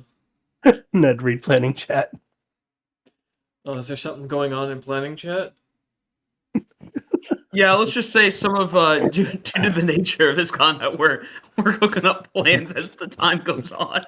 There's a little bit of reorganizing of priorities. Oh, like the creature doesn't want to pick a fight and go toe to toe with This either. worm, it has to be squishy if it's hiding in the rock. It's like a turtle with a shell it burrows into. I Why was is it realizing over? this is what a dragon usually fights like. This is the most pain in the ass thing, but it has no breath. I do have a side question. Sure. That's not related to what I was told, but could we tell the rings that were on it, were they metal? Yes, I can confirm Gold. they were golden. They were golden, They're gold. from what you could tell. Which is also different than what Kez saw, because Kez saw them as silver and of dark silver and platinum. Hey, but heat metal works on it nonetheless. You know where I was going with that. I could feel it from one druid to another. I will hold an action. I don't know that it'll be an attack or a spell. I'll figure it out when I get there. But if it pops out, let me know. Okay, got you. As as you wait, watching, fair enough. Eider, you're up. Hooray. I've topped myself back up with Spellfire. And then, as a my free action, I just begin incanting like I'm chanting like for the fucking power word death. That spell doesn't exist, but fair. As you just start speaking out angry, arcane, swearing words, wishing death upon it and its relatives. Yeah, just to like give it like the idea I'm like casting some like crazy powerful ritual bullshit. Okay. I roll spellcraft if you want, so it just makes me like Give me a bluff and a spellcraft check, yeah. the bluff is gonna be awful, but the spellcraft will probably be pretty good. Hopefully it's not paying attention to your words, more of like the amount of magical power you're gathering, Oh no, Eider! Not that spell! It'll kill us all! Yeah! Can I use Kez's fucking No. bluff? No.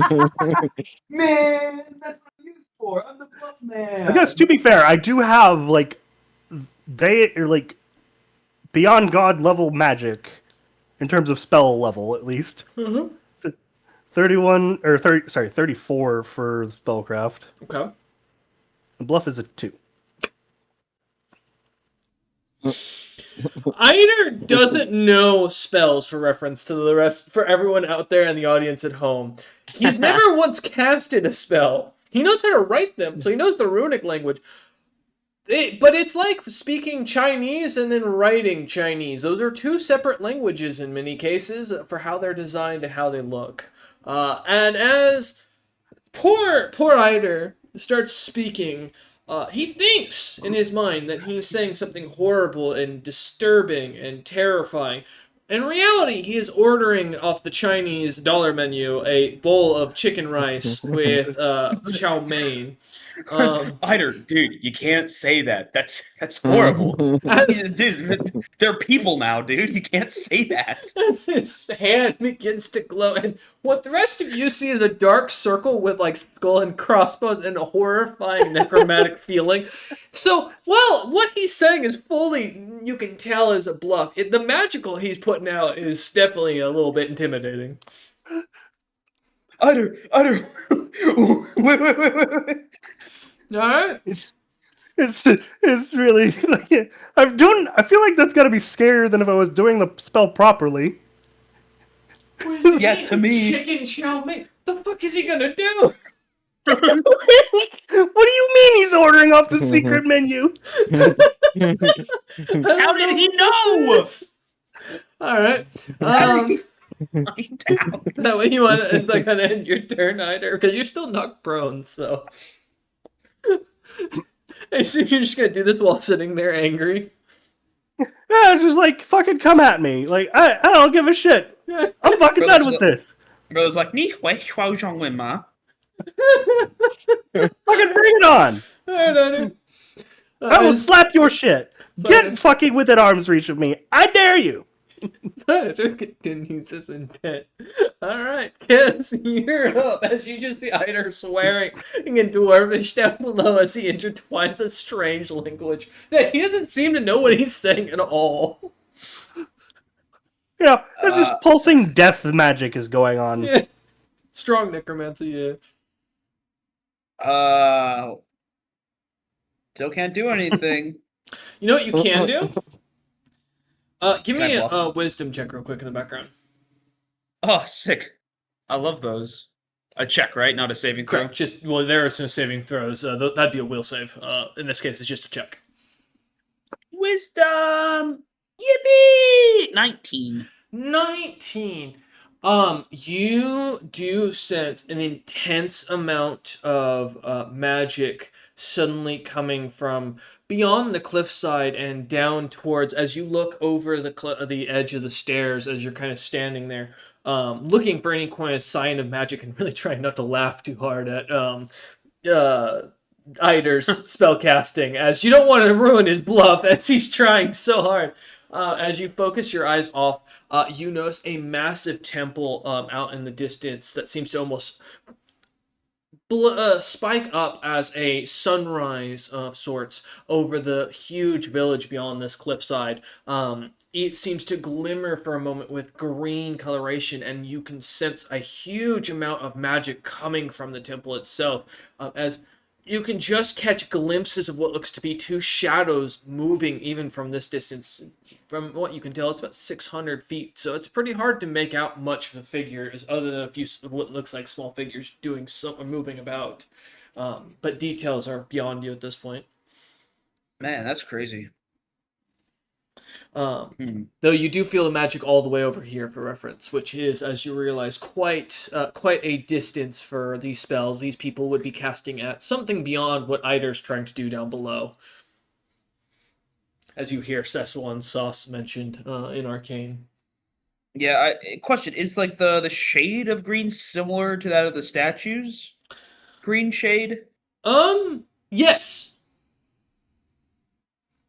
Interesting. Mm-hmm. Okay. Probably related. Don't know what the deity is, though. As you look, I will say the deity looks to be an older woman in battle armor from this distance. That's holding up a giant emerald that seems to kind of glimmer down into the city.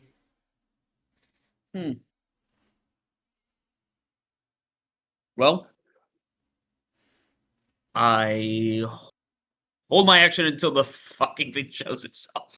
Alright, then why don't you give me a knowledge religion? You got nothing else to do. See if you know who that is, real quick. Give you your free skill check. Yay! I'm like, what do I fucking do? Let's see here. 22. 22. You I don't know about you. recognize Ella Ugbo herself in a youthful version. Remembering shit. this would be what she looked like in the Clouded Age when she was still a more localized deity, one that stood upon the material plane itself on occasion with her champions.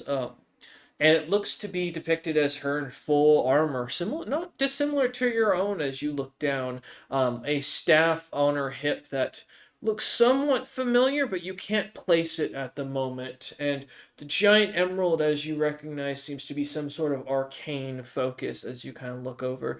Though the statue is beginning to crack as the immense amount of magic seeming pulsing out of the temple itself seem to be causing the entire statue's or the entire temple's foundation to shake. Well, guys, I know I'm doing my next turn if the thing doesn't show up. Fair. All right. As Kez looks on, kind of thinking for a moment, contemplating as he looks back at Eider and then looks back at the temple and then looks back at Eider. All right. Kez ready to go. Dom, you're up. I would like to roll another free listen check to see where the worm lies. Yeah. Dom also doesn't know magic, so as far as Dom's aware, Eider's doing some legitimate practices right now. I don't know what this has to do with spell fire, but sure. Fair. That's a 14. I roll worse every time I roll with this.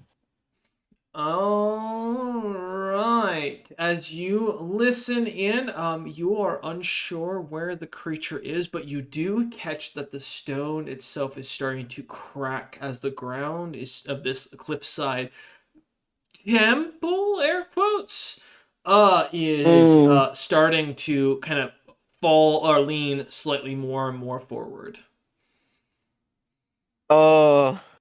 Dom's gonna call that out because if no one else has noticed that, that's a big issue. So Dom's still flying in the air, listening, notices that the room's starting to shift and goes, "Guys, it's becoming unstable. I think this whole thing's going over the edge soon." And I'm gonna fly back over towards Kez. Okay. Back to 30 feet, so I'm kind of behind him, still in the air. No, Okay. I'm gonna fly 30 feet, so I'm behind him, and then I'll move 10 feet down, so I'm within 10 feet. So I'm still 10 feet off the ground, but I have reach on Kez. So if the thing collapses, I believe Kez is the only one who can't fly. So You'd be correct. I'll be around. So if he starts to fall into the abyss, I could potentially save him. I am gonna hold my action to still shoot at Glitterhoof though. Okay. And arms. I'm still got arms at the murderous ready. intent. Yeah. I have the effect on my mind. But I'm around because if things go south, I don't have great strength, but I could maybe at least slow his descent. But the primary goal is to kill the worm, of course. Yeah, we'll say. Kez understands. For reference, Dom, as you kind of flutter over towards Kez, quickly looking over the side, you're probably a few miles off the ground in this cliffside. You're pretty sure if you and the ceiling go, your party's going down with this. Yeah. So maybe my friends should start retreating towards the door. Those who cannot fly. Glitterhoof is a sore loser when you steal its ability to fucking swallow you whole, you motherfuckers, as Dom ends his turn. Yeah, I'm still waiting. I don't think Dom can leave, but I can at least fly around. But maybe Kez and the others should go back towards the door. Alright. Eider is still prone, Ned is not, Kez is standing, and Dom is floating. Alright, cool. Alright. I am going to go ahead and come out beneath, Ned, I'm coming into you. Rather I'm going to be shunting you away, as I'm going to go straight up and try. Well, I can't swallow you, so there's no reason to roll, but that doesn't mean I'm not going to still try to swallow you, as I come out of the ground and try to bite you and swallow you whole. And with the fail, you'll be shunted to the side of the staircase, or to the bottom of the staircase. Hey, since it's trying to, or since it came out, can I activate a spell I was Sure. holding? I'm gonna go ahead and cast from my tattoo, Skin of the Cactus. Okay. Oh no. So I have a +3 enhancement bonus to my existing natural armor bonus. I also grow needles from my skin, clothing, and armor. Mm-hmm. So any creature grappling or striking with natural weapons will take 1d6 points of piercing from the needles. Okay. Go ahead. That's unimportant. Okay, Man's gonna that turn to a stuff's all. porcupine in my mouth. Okay. All right. What you got? Okay, so I think that is everything. So what was its attack? That was to swallow you. And since I can't grapple you, there's nothing of an attack. So go ahead and roll your cactus armor. Ah, let me make sure it's 1d6 and not 1d6 per level. Big difference.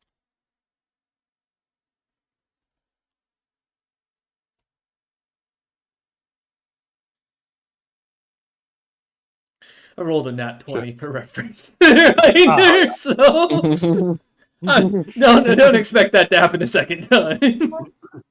Litterhoof's lucky, guys. What can we say? Now you know why I didn't want to come up here and fight you guys. it's my fucking hole. All right, Ned, go ahead and roll your 1d6 for the piercing. We need damage. a giant bird to combat this. Right. Let's get a rock. Oh, I think he's grabbed the baby. There we go. Oh, there. Or a giant fish. I do have the baby. Got Just you. one. 1 point of damage. Okay. As you spike Glitter Hoof, as you get spat out like almost immediately as you. Or, let me back up. As the party sees you kind of fall into the creature's mouth as it erupts out of the ground, it kind of fully wraps itself where you were, and as the party just sees a couple of spikes suddenly shoot out of the creature's face, it suddenly like spits you out violently onto the ground beneath it. As it starts to waggle its mouth as the little or the large cactus spikes kind of fall out after a few seconds. The creature screeching as the holes in its face kind of glimmer with glistening blood. All right. Is it?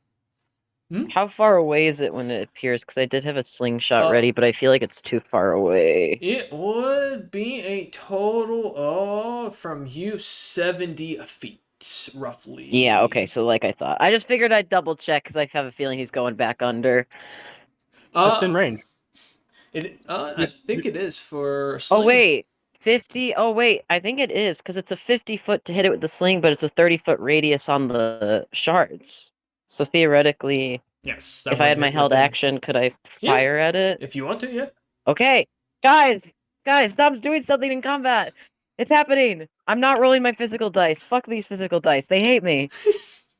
All right. Hey, I started. You're still getting to do it before Kez's, so It's true. I started rolling the dice, and I was like, "Wait a second, no, don't do the physical dice. They've been bad to you." So this will be. Here will be my. Let me double check that I'm getting the bonus. So I can't. Oh, I can't hit it with the sling, but I'll still roll to hit the ground next to it. Just gotta hit So a that will 5. be Okay. 26. Perfect. Okay, and then angling it obviously on the side. Ned isn't on. Hopefully. That wasn't clarified. You can always aim for Ned. You want his soul, right? Yeah, totally. Definitely want all my friends' souls. That'd be great. Definitely. No. Okay, and then 1d20 for the shards. So I'll need a reflex save 4 times. You're A humble terrible. 4. Well, Oh my god, Glitterhoof. there those two nat Okay. 20s that I needed. I could use those for Glitterhoof is smacking Eider. crazy. Okay, so 3 of them succeed. So he will take only 1 of the shards worth of damage. So he'll take 5 damage and he gets 1 stack on the bleed, so I will note that. I'm immune to bleed. What? Yep. Uh I cannot be bled as a shard hits me, and immediately the hole, while it glistens, Still it 5 seems piercing at to least. clog itself almost immediately, stopping the bleeding. I will note, if you I think roughly everyone other than Kez, who's kind of, I think, more focused, I'd assume, on the temple at this point. Well, actually, no, because you had also held action. So yeah, everyone, give me a spot check. Okay. As the Hey, I can spot check. things. yeah, I'm good at as that, I the think. rock Don't jinx. from Splinter Shard disappears, reappearing in Dom's arms. 9. Eider cannot Yay, spot. I cradle it. He's still focusing on his strange Chinese order in this evil arcanic spell he's making.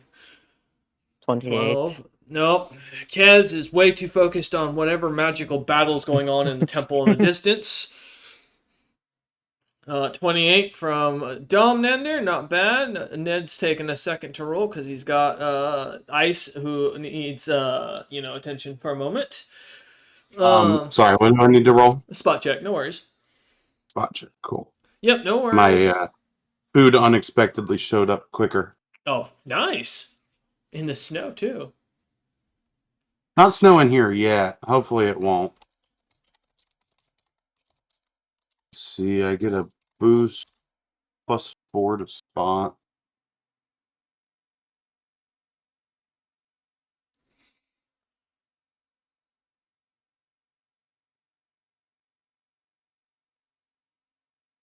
$23. 23. Okay. Ned and Domnander, both of you notice the creature has something seemingly that moves where the wound seems to appear, where the blood seems to kind of be pushed and then sealed almost by a darkened mass that appears for a moment and then disappears back into the body. Does he have like a slime living inside him? As Resemble Eider's armor at all? Similar from the way it seemed to move, I will say yes. However, in coloration, this looked to be a little bit more. Whereas Eider's is solid black and you can't see through it, this creature seemed to be blackened, but it was somewhat translucent, which. For your lot's experience, I'll give you this. Most of you would assume some sort of ooze-like creature. Mm-hmm. My god, it truly is an engulfing terror. Right? It's got one of those. Huh? What was that, Dom? It's one of them from the garden. It's got a symbiotic relationship. Totally. Alright, as, now going on to the next held action, because yes, Eider, I am paying attention, however, you're the second slowest individual in the party, usually, so we're gonna go with Kez first to let him have his action. What do you want to do with your held action, Kez, now that the creature has appeared? Well, to be fair, I don't think it's anywhere near me, correct? Or is it so big It that is 80 feet from you. Yeah, then I still can't do anything. Okay. Fair enough. Wait, how is it 80 feet? Because Dom is Ned was only 20 feet. Yeah, Dom is 70 or is 10 feet over from Kez. Right, but Kez only moved like 20 feet from the stairs when he went down. Mm-hmm. Yeah, let me pull them up. So, like, Ned didn't leave the stairs. Give me a second. Well, remember, I thought this is a Ned did Colossus creature, so I take up more space than you're recognizing here. As I put, Ned would have been bumped down to the bottom of these stairs due to my size. Because remember how many squares a colossal creature takes up. Yeah, it's a full like 6x6. Yeah. So that knocks him down, and then let me see. So that puts me 1, 2, 3.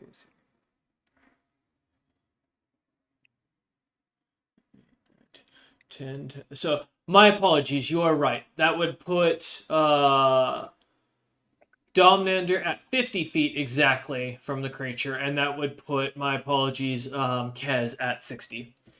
Well, actually, going down the stairs would not bring you closer to the creature because it is at the bottom of the other side of the stairs in a sense. So remember, the angle distance-wise is still the same.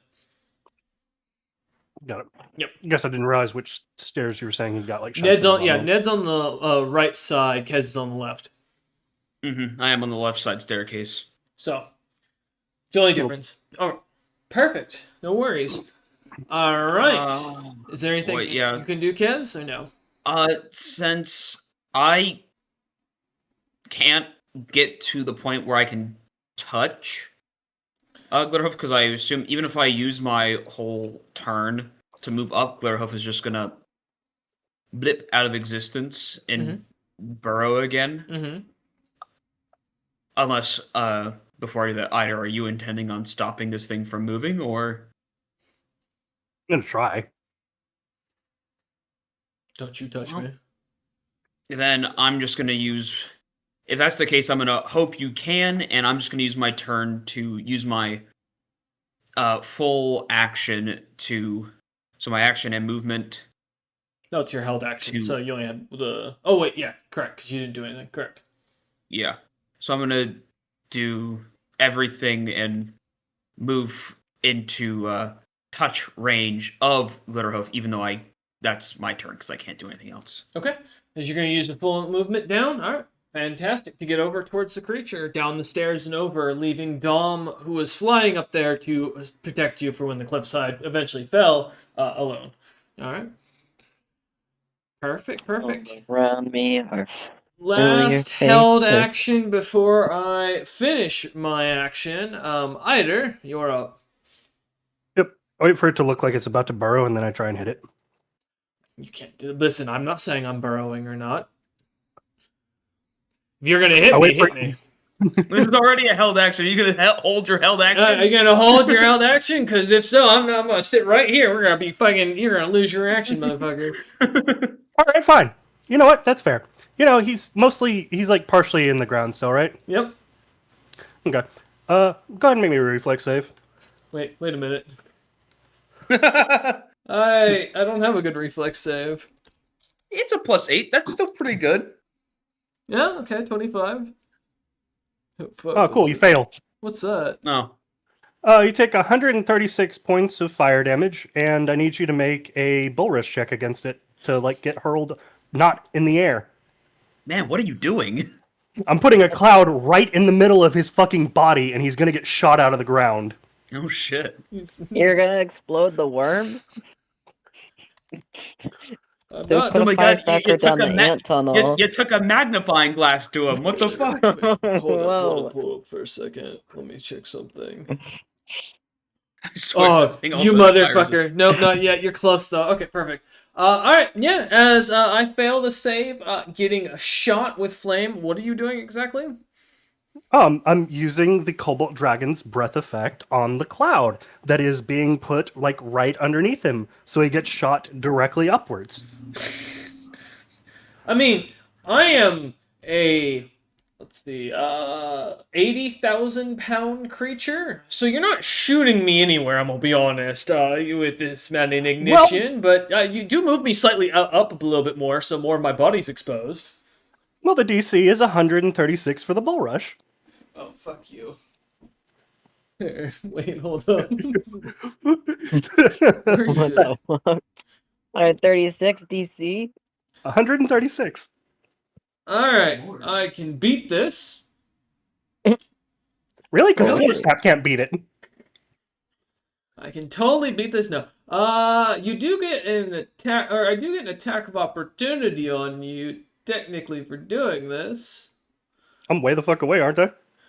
Like, if Kez is... Yeah, but I have a 20-foot striking reach, for reference. Yeah, but I'm like further forward than Kez is. Well, Kez Like, came I'm- all the way up next to me now, and you were in the middle of it, just kind of sit in between the two staircases, slightly forward, sitting there waiting. So that would still put you within. Let me check my squares. 5. Yeah, it still puts you within 15 feet of me, roughly, or 20 feet of me, roughly. Sorry. Go for it. All right. You know what? I can totally hit you and stop this bull rush. Well, you won't stop the bull rush. You can hit me, though. That's 26 to hit. Wow, this is not the time to not get that net 20. Even on the ground with the -4, you miss. Shut up. I tried. The creature is surprised as you shoot it up and tries to strike at you with its face, stinger in its coming out of its mouth as you manage to just kind of lean over to the side, dodging out of the way of the creature. All right, where are you trying to bull rush me? Directly up. Wait, can I be? Hold up. What's improved? Oh, that's when I bull rush. Never mind. Oh fuck. All right. Yeah. I just like finish with the magical intonation of Kung Pao chicken, fucko. No, not Kung Pao chicken, please. I don't want to hear Kung Pao ever again. Uh-oh. I can't make the tumble check because I have a negative to tumble. So I'm just gonna take the 13 points of bludgeoning from getting shot up in the air and then falling back down. Oof. Oh, cool. Make the reflex save again. You entered the cloud. You motherfucker. What do you mean? Hold up. Which cloud? Give me a second. What? The cloud that just shot you up. God fucking damn it. You're not juggling the Well, no, giant because worm right it's not my now. whole body that went up. I'm making clear. I'm saying the part that was up. So this is just smacking my head. I'm not having you juggle me here, buddy boy. Good try though. Good try. All right. There's your reactions. Are you happy now? Can I have my turn now? Jesus Christ. People are fucking evil. I'm gonna burrow back into the ground. Not because you thought I was, just because I wanted to. Oh, cool. It's your turn and you're in the thing. Roll. I'm gonna burrow and I'm gonna have you shut me down, motherfucker. Alright, what am I rolling? Another reflexive? Yep. Alright. 1d 202. Yeah, rolled that 202. I would have had a better shot. That's an 18. That fails. Man's about to power rocket me into my burrow. Oh! Plus Whoa. directional. So you get shot up again. Is it Alright, what fucking cloud ability is this? Hold up, what item are you using? Now I gotta Is this know. the breath? It's the Last Hope Bracers. I'm Is this the spawning the just cloud, breath? and I'm combining it with the Cobalt Dragon Breath. So it bull rushes you out of the cloud. Alright, let me pull up. And the only valid direction for the bull rush is up. Nope, because I dug up, and I was going down, because I have a hole underneath me, because that's what I came up in. Yeah. But the hole closes after you. There's nothing but rock below you. Yeah, no, it does not close beneath me. That's what normal burrowing does. Yeah, I Is know, the- but if you haven't, that's why I mentioned the whole thing about the rock cliffside cracking, if you haven't noticed. Mhm. There's a reason why. There's always gonna be some fuckery with the apex. Now, which fucking cloud are you fucking talking? A cloud shape? Are you talking about that? Yep. You motherfucker. Inverts this area to the 20-foot cloud, targetable within the close range, 25 feet plus 5 feet. The last one, D4 plus 1, the third spell fire level used in rounds. Reduce dice instead of.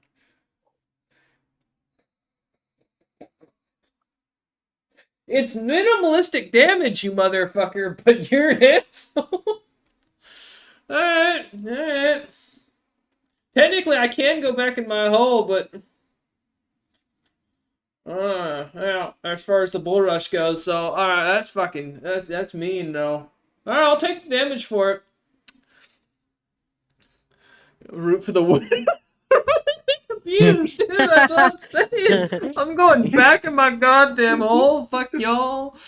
You think the worm's getting abused? Most of us can't even freaking hit this thing because it's always burrowing. However, It's been it running deserves since this turn hell. 0. as it Surprise goes round. into the burrow, and because of Eider being an asshole and torturing this poor thing, it does activate its ability at half as 50% of its HP is gone. It activates God's Scar Rage, giving me a -4 to my AC in exchange for another +2 to my base attack and a 10-foot extra reach increase.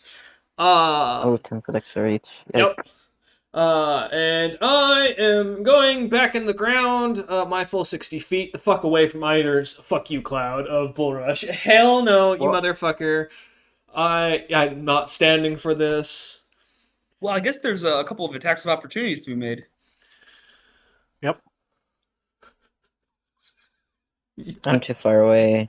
No, but Ned and Kez can get it, you motherfucker. Yeah, no, they have to. Alright, I wish I was there to that's punch. fair, that's fair. Yeah, Ned and Kez. I go mean, ahead and truth be roll told, your though, attack I mean, opportunities, yeah. granted, it's not exactly what I wanted because I don't think you can't cast spells for. Not unless the attack spell opportunity. specifies. Well, if you did you cast it already? No, because No, I haven't. spellcasting specifically, you have to either have a feat for it or you have to ready the spell. Well, Yeah, so like if, what do you mean? if it. Well, sorry. If you had cast the spell already, you're holding the charge. You can make the attack of because, like, at that point, you're just reaching out and touching it as it's passing. Well, If holding the spell's already charged. Yes, that means you. Yeah, Yes, no, that is the idea. I didn't being, know you could do that. No, what he so the that is, and I still stand by that the ruling of the intent is if you prep a hold action to cast a specific spell on an enemy, you can use it as an attack of opportunity. That's the mentality of it. Well, nonetheless, I used like my entire thing, like both my action and movement, to get up to this range. Yep. So Okay. So Hit it with I this couldn't protractor. have. Yeah, I would have to. I'm just gonna be smacking it with my hammer. no, don't touch me. I mean, it's not gonna do much to you. I'm almost certain of it. Go but away. it's gonna. Hopefully, it's something. And all right. And Ned, for reference, Oh. if you didn't hear, you're also getting an attack of opportunity if you'd like to take it. Right. Holy shit, Ned crit! That's 20. Let's go. Whoa! Oh, all right, roll again to confirm. Without the plus, right? No, you can do with the plus. Okay. Because if you go past my AC, you get the crit. If you don't, if you nat 20 a second time, you get to roll into the next one. Okay, 21 does go through my AC. Oh, yeah? Yeah, because of someone deciding to make it so that way I had to be silky smooth and couldn't have the minimalistic fucking natural AC I would have had. Nope. Fuck you. I had to get take nice things all out that of it. away. Yeah, so my AC is literally a little bit lower. So, all right, perfect. That does crit, so you can roll either double the dice or double the damage total rolled. Let's go.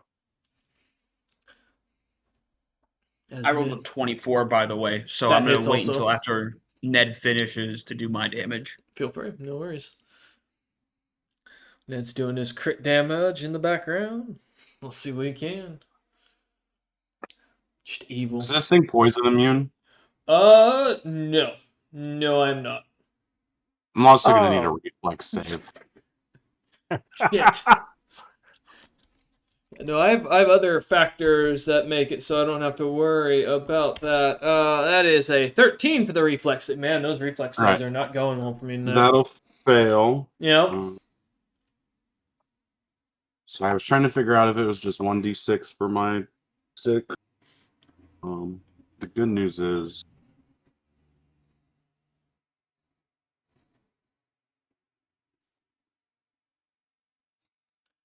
Okay. that's magical bludgeoning, and then Okay, so is that maxed? That'll be all right. So 16 then.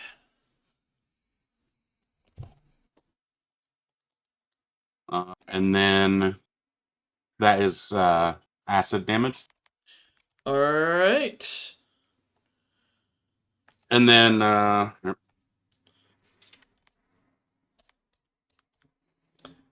Surprisingly, I'm also not for, acid. for the next 4 turns, it'll have to make the reflex save again or take more. Fantastic. Okay. Great. All right. 4 turns of acid reflex at the beginning. All right. Perfect. Thank you. Grand. All right. As Ned smacks me, burning me with his stick of doom, Kez, would you like to roll your demolition? Yeah, I would be glad. I've already rolled it. So we're going to start off with 13 the magical bludgeoning from the hammer itself and Okay. 6 lightning. Right. Okay, so that brings me down a decent bit as the electricity shocks through the creature's nerves. And I am fear immune. One of the minor buffs I do have. And I And would as ask huh? I would ask for a fortitude save for the poison, but I assume you're cracked at it and can easily beat a 12. I can't fail, but I will roll for the net one. Come on, that No. one. I will say, as the Yeah. electricity strikes through the creature, you do notice its body seems to slightly static and like kind of stun for a momentary second as it jolts and kind of reflexively seems to pull away from you. It doesn't like lightning. All Shock right. it. Shocking. I'm going. Good one. Shock it. I'm going back I said shock it. underground. Fuck you. 3 more Don't forget the con damage. Huh? Con damage. Con damage. Oh, yes, you also do take 1 con damage because I struck you with the hammer. Ah. Good news. I am okay. I've still got the same mod. We're all right. What? You have more than one con? That's news to me. What? I've No. lots of con. Fun fact: I'm fat. Fat worm. I am. All right. Top of the initiative. the early bird would be Everyone, so give happy with me a balance or a reflex save, please, Early- as the ground we need the early bird. continues to shudder. 9. Already on the 9 ground. fails. Ider's Oh, yeah, already I'm on my prone, back, yeah. so Ned is prone. Dom doesn't have to make it because Dom is flying. 21. Yay. Kez still managing to keep his feet. Yeah! I love my +7 to reflex. Fantastic, fantastic. Also, we must make another roll for this because this happens now due to the amount of structural damage. Perfect. Fantastic. As the ground begins to slightly crack and the stairway begins to crumble down into itself, taking away your guys' pathway back up. Don't worry, if I can climb if I need to. It's true. All right, Ned, at the top of the initiative as we go. The stairs have crumbled down. The cliffside is shaking and rumbling about. The ground is more Swiss cheese than stone. And you find yourself once again knocked on your butt. What would you like to do?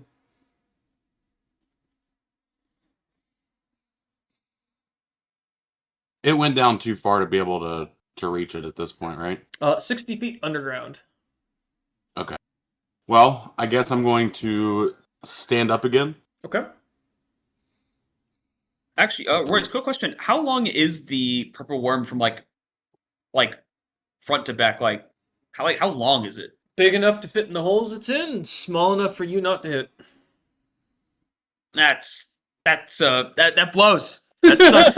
I demand better descriptions. 160 feet long and about 20 feet in diameter, and around 80,000 pounds. So would its ass still be hanging out if it's only Nope. moved 60 feet? Nope, as it can pull its Man. body closer together. All right, go ahead, Ned.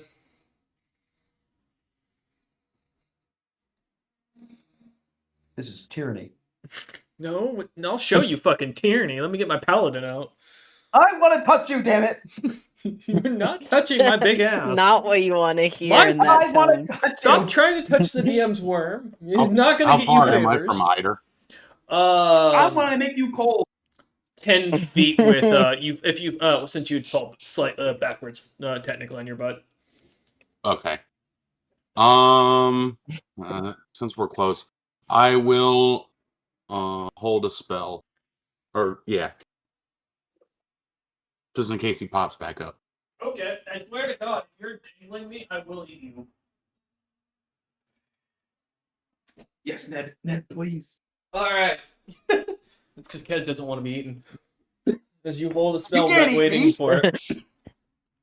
You can't Soon. eat me. You Soon. know how much I've sacrificed.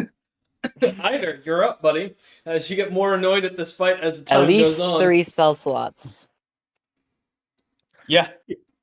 Well, listen, it's a lot more than 3. That's fair. Yeah, but at least 3 spell slots have been sacrificed. All of my 4th level spell slots Hey, and a Tell good you what, half of my first. you all take off the rings, and I'll come fight you fair and square. All right, deal. Come on. Is Eider taking off his ring to bait the creature See, I up? don't even remember having a ring until you reminded us. Hey, Eider, if you want to, I will. I can guarantee I'll come after you. Physically? No, but I'm gonna go up there and smack you around because I need to be within eyesight for some of my powers. Let's go. Where's Kez at? right Technically right beside Ned, so about 10, 15 feet from you. Yeah, whatever. Why not? I'll take my ring off. Okay. You take the ring off, kind of tossing it over to Kez, as Kez kind of grabs it, setting it back into his his bag. All right. Yep. Eider kind of So what looking are you around for the doing? creature. I just got insane. I refresh Spellfire real fast, and then I'll put there's a little bit of sanctuary on my 2 buddies over there, Okay. and then prepare my action for if Glitterhoof comes up. All right. Oh, I Well- 5-foot step up into the air because I can fly. I was gonna say, so but you're still be technically prone because you're not gonna be moving. Okay. All right. Cool. That works. So you're floating like a Roman emperor lounging about in the air, truly giving into that floor snap thought process for a moment. As Eider's fully annoyed at this creature. I just scream out, "Yoo-hoo! Oh boys!" All right, Kez, you're up with that. Hold on. Holding on. I don't know what I'm holding on to. I'm getting bread and butter. No. All right, we're skipping your turn. No. All right, Kez prepared an action. That's what I heard. God damn, you should. If I can eat a proper meal, you fucking waste of space. You're a chef. Have some pride. I do. Man is literally making bread and butter like a peasant. Hey, I Good grew up stuff one. right there. That's what I'm saying. God damn it. Yeah. I am going to hold my action and Okay. I'm glad we had to wait for you to come back with the bread and butter. Thank you. yeah, I just thought, making you wait was going to be something in my best interest and not going to hurt me in the long run. Yeah, it's a good thing you have your ring on, huh? Yep. All right, Dom, you're up. Yay. Can you punch Kez for me?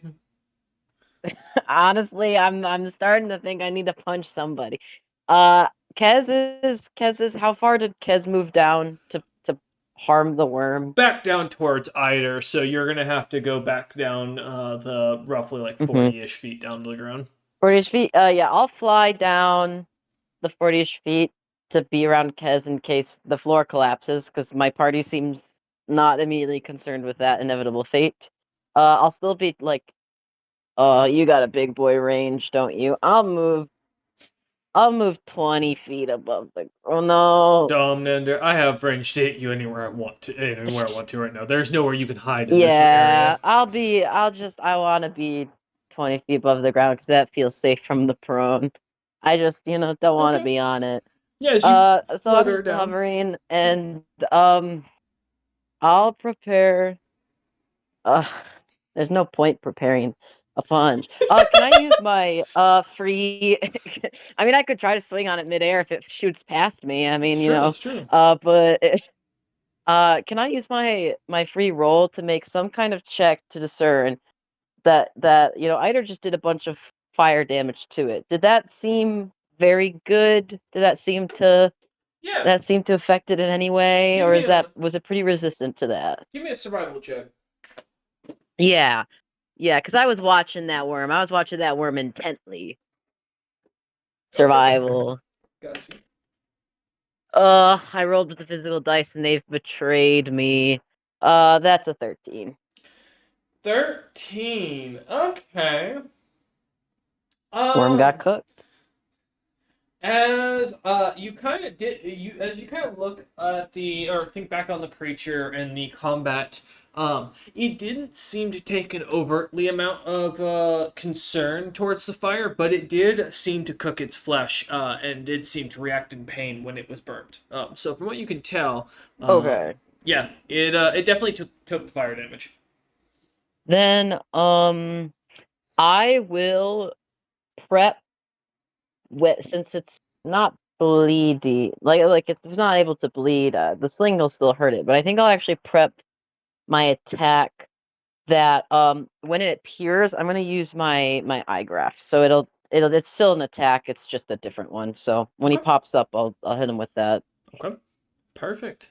All And right. Dom is waiting. Dom is waiting with eyes wide open. I'm looking from every angle. I got my head on a swivel. Okay, let me make my reflex save. Yep. 17, Ned. Just fails. Damn it. All right. Ooh. Go ahead and roll your damage. It's really gonna death by 1,000 acid burns me. Oh my god, literally. God damn it. I Just swear to slowly God, die if to, this like, is your acid plan, reflex. I am so over it. I'm not sitting here for 100 more rounds. No, this was not the plan. This was definitely not the plan. We had an awesome plan ready. Alright, This was not. fantastic. None of this is it. Alright. I'm going to burrow a bit more around, and that will do that. And then I'm gonna get about 20 feet beneath Eider. Stop there. Recognizing you've taken off your ring and I can suddenly sense you again, and my power's on you. I am going to burrow straight up next to Eider. And that will kick off all of your guys' attacks of opportunity. We will go in order of Yay. initiative to make it easy, because I know each of you had held action, so it'll make my life much quicker. Before I go and try and touch Eider inappropriately, Ned, let's start with you. You had an held action. What would you like to do? So the moment he crashes out of the ground, I'm going to need a reflex save. You motherfucker, not again. Stop! I'm a fat, juicy worm. Let me be. 24. Let him live. Let me see. No, I'm coming out to, for reference and for clarity here, left of Eider, so I will be coming out right in front of the statue to attack. Because swallowing Eider is pointless, Guys, as you magically knock somehow the statue live down in and my crush mouth. him. No, that's not funny. Oh, wait a second. You will all go Guys. with me. I promise that. Go ahead. No. You succeed, but he can only move at half speed. I cast Entangle. Oh, you fucker. Alright, well, good news is, I am not affected by rough terrain. So, screw you, and your goddamn entanglement. Alright. As Ned shoots out, right at the hole the creature pops out of, a bunch of roots that start to grab onto the worm as it moves about, trying to tear them away from itself. Alright. Does Ice want to use its held action, Ned? Bite it. Don't bite me. I'll bite you. I still try to Bite him. bite. Ice will try to bite? Okay, I'm gonna have to bite you back.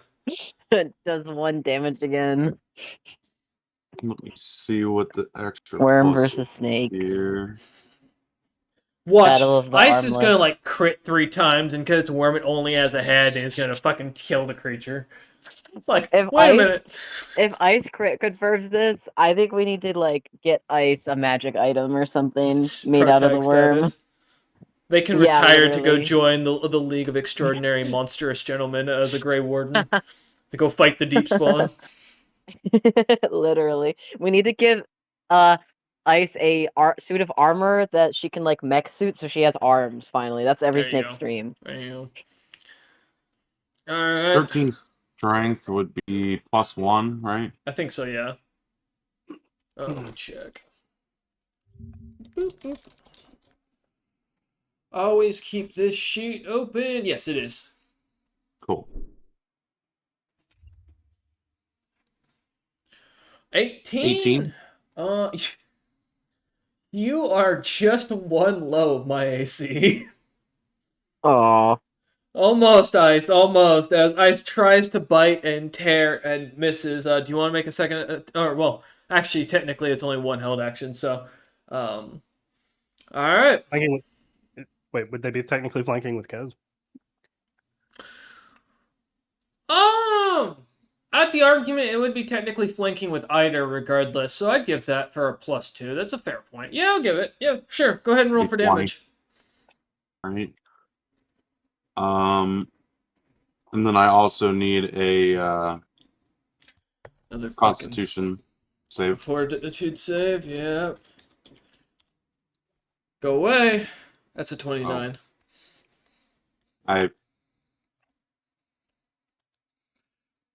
That's 2 points of piercing. It is. That is literally death by 1,000 cutting me here. It'd actually Literally, be it's 3 dead by because I 1,000 forgot prick. the +1. Ah, 3. Okay. Fantastic. Big difference. It is actually, because that's enough of a difference for me to have to activate before we go on to the next person. Thank you, Ice, for the attack. And I assume I succeed the save with a 29. Okay. Perfect. With that, I am going to activate my third battle effect for having a third of my HP left. And that is going to completely negate my AC down another smidgen and give me a bit more of a base attack bonus, as well as a little bit more damage. Okay. It saves. It does save. Perfect. All right. As the purple worm goes from a darkish blue now to a blackened color, glimmering as it is, its rings starting to glow a silver and platinum color as it starts to thrash about angrily. All right. Ice is done. Eider, you're up for your held action. I'll let Kez go first. Okay. Kez, you're up for your held action. Can touch him. I can touch. It's time. Touch me, and I will poison you so badly that Ella Ugbo won't recognize you. Yeah, poison. Yeah, okay. I will come over there, and I will beat you with my fucking stinger. I will touch you with Shivering Touch, and I have to make a melee touch attack. No, you won't. Don't fucking touch me. Go touch your teammates. And just so so a melee touch attack is a D20 plus Dex. No strength plus base attack bonus. Oh, okay. It's just a regular attack. Basically. Oh, is it ranged? That's Dex. Yes. Correct. Gotcha. Okay, so basically you're just grabbing it with your hand, so it's like a grapple check. 27. 27. Well, I have a touch AC currently of 0. So yeah. Now, do you have spell resistance? Shockingly, I do not. So you will be taking 3d6 dexterity damage. You motherfucker. Alright, go ahead and roll. Yep. Those Let's either see, come on. really bad or really good. Big numbers, big numbers. Okay. 14 dexterity damage. Well, I'm now helpless. Yes! The plan is in motion, everyone! We finally got there! It's been 20 years. It's been 20 I'm years, glad you but did we this. finally got the shivering touch off. Yeah. Okay. Let me check something. You said the spell is called Shivering Touch. Shivering touch. Alright, because I need to check. Is that ability drain or is that ability damage? Damage. Okay, perfect. Yes, I do dexterity damage. Thank you. Perfect. Want to make sure. Thank you. Alright. As a Kez... Hey, can I do, because I held my action, can I do it again? Sure. I'll let you. And I'm not moving. It's already 0. Oh, is it already 0? Yeah, it's helpless. Oh, Helpless, that's the state. Gotcha. I guess I can just smack him with my hammer then. Yeah. Just so I'm doing more stuff. I don't like how jovial DM is about this. I think you should probably let him finish this sentence. Go ahead. No, You think, Kez. you think I should Smack just let me. it happen? Smack me. I think you should let him finish finish the sentence, and then we just coup de grace it so that it skips its HP phases, because if it just fucking dies, then it can't keep activating HP bonuses. Because it just goes to 0. It doesn't go to the intervening phases. I guess that's fair. Swing at me, Kez. I'm helpless. I guess I'm being informed by my party leader to not. Okay. So that'll be it for me. Kind of head stop as Eider shakes his head no, and you kind of like hold your action. he's like, hold on there. Hold on, Bailiff. Hold on. Eider, as you notice, the creature's playing dead. The spell did nothing, as Glitterhoof is immune to stat drain. Man. Or damage. It's not stat. Okay. I wanted to add both, because that's why I did ask earlier about the damage and drain. Or if it was damage or drain. So, no. As the creature, as you notice, is fully acting as if it had been struck as helpless, watching Kez for the strike. You're up for your action, Eider. Your held action. Okay. Damn it, the plan didn't work! Everything that we hoped and dreamed for! It's all for naught! I mean, the whole plan's been derailed. I think at this point we're adapting, overcoming. So he's playing possum with his mouth open, right? Yeah. All right. I chuck the phosphorus bomb down his gullet. That's just mean. Hey, you've been mean this entire fight. I don't want to hear it. That's true. All right. Here, hold up. Wait, what phosphorus bomb? Like the one that you got from Zopip? Yep. Okay. Wait, actually, oh shit! I was like, I thought I was the only one that had one of those. Do I have the Zopip bomb actually made? Did I ever write that down or no? I think it's in RPM history, or mine and Wolf's, one of the two. Let me see. Dirty bomb. Let me type this in. Because I do not recall that. I do remember him and Zopip getting really friendly when we were in Utham's territory. No, I know. I thought he used it a long time ago. I know yeah. he has one. I know what it's a reference to. I just. Man, I sure hope we don't get blown to smithereens in the process. Good news, guys. I have Zilpip's gas mask still. I'll be fine. Bad news. I don't know what you guys are doing. Well, it's going off in its gullet. If it blows it up. So, but when this thing dies and its bowels release, it might release the gas. It's all right. We're leaving. True. That's true. Make sure you. I'll just put on a gas mask and I'll try to harvest some of the body parts before my face melts. Alright, let's see. No, alright. No. I don't have my bomb qualifications. Here, let me see if I think it's the one. That jingle, jangle, jingle, jangle, jangle. For those who didn't know, Kez is a part-time opera singer. Oh, dude. I don't know. That was Bard it. Wasn't multi-class. exactly opera, but I appreciate it. Oh shit! I can't log in. Oh fuck! Actually, they can't use it because I don't have any of the goddamn campaign still. Fuck. Because I have it on D&D Beyond. Oh. But I logged what a into that time with that my was. Twitch, and I haven't logged into Twitch in 3 years. 300 years. All right, so new plan. So we're gonna make this up as we go. I'm gonna make you make a reflex save because if we're gonna go off my rules of bombs, I'm gonna do the same thing I do to you that I did to Friday. Because I don't have the fortitude to save from this. That means Ned, Eider, and Kez, all of you are gonna give me a reflex because I'm about to belch an extreme explosive into your face while I get my head blown off. Hey, fair. Yeah.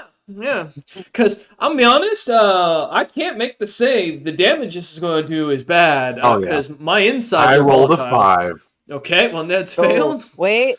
+2 on saves against evil creatures. 7. Big You could difference. make I the rolled a argument 7. that it doesn't matter either, anyways, but it's not me that's the Wait, damage. It's actually, the phosphorus bomb. Hang on. The phosphorus bomb is evil. The 15? invention. Hey, Eider, Mayhaps 28. Eider just made the DC, so you only take half, Eider. This cannot be reduced. I'm about to watch my party fall beneath me.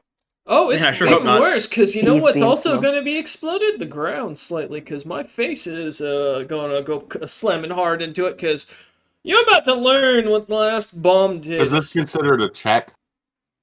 Save. It's a save. Okay. Yeah. Damn. I thought so, but my helmet, I Wait, can this reroll is, a singular attacker check, so I was hopeful. Yeah, This does not include the +2, right? correct. Okay, gotcha. 26. Yep, so Kez succeeds, Eider succeeds, Ned fails.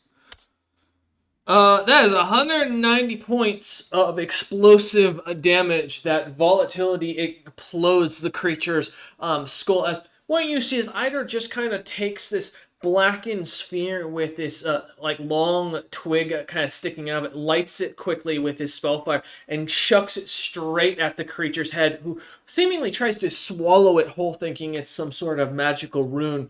As it takes it into its mouth, the creature's face implodes with such a mighty explosion.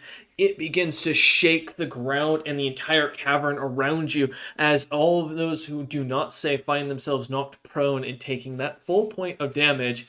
Ned drops and slams from the impact of the bomb into the side of the walls where the staircase once was.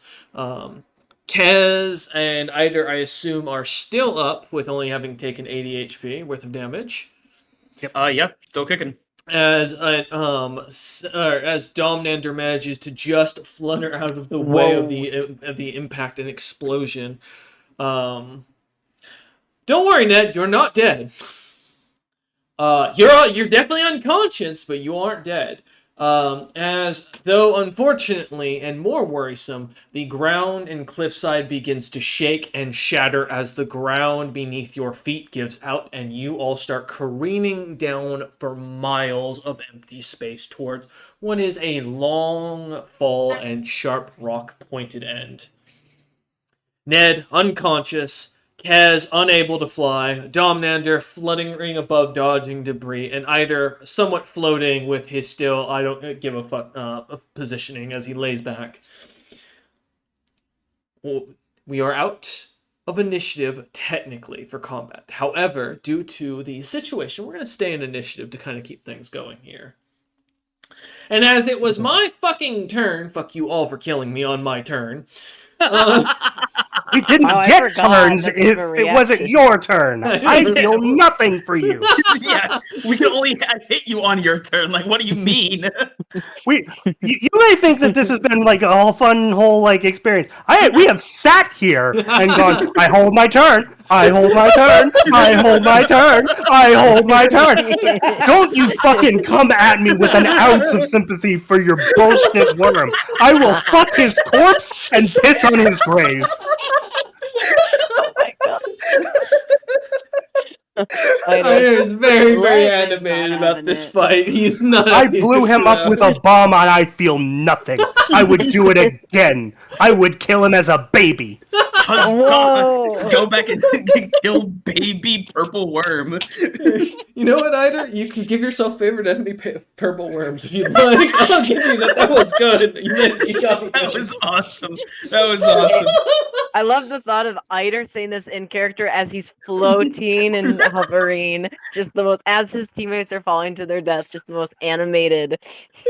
Ned's going down, dying. Kez screaming as he's falling. Suddenly, the Put body that of in the the corpse quote chat. flying. Yeah. Somewhere, Tylo just hears Eider screaming about his hatred of this creature. Tylo sympathizes as he nods, continuing his walk back home. All right, yeah. So as we get more shit with my deadness, I won't complain anymore. The cliffside giving out. Ned's corpse is falling. Currently, Ned, you are so dead that if your party doesn't save you, you're dead. There's no death saving throws with how much damage you've taken at this point. This is if your party saves you, you'll have a you'll come back here. I'll do what I can, Ned. We're gonna try and Heal in-air Ned falling. triage. I will say, Kez thinks this as he's also feeling felt the ground go out from underneath him and is falling to his death right now.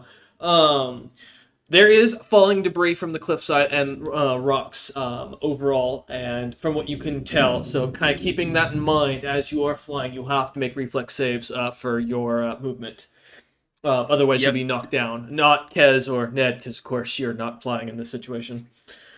But perfect. All right. With that in mind, you have 10 rounds until Kez goes splat. How Nice. many until Ned goes splat? The same. Okay, cool. Yep. And so as they will continue to fall. Okay.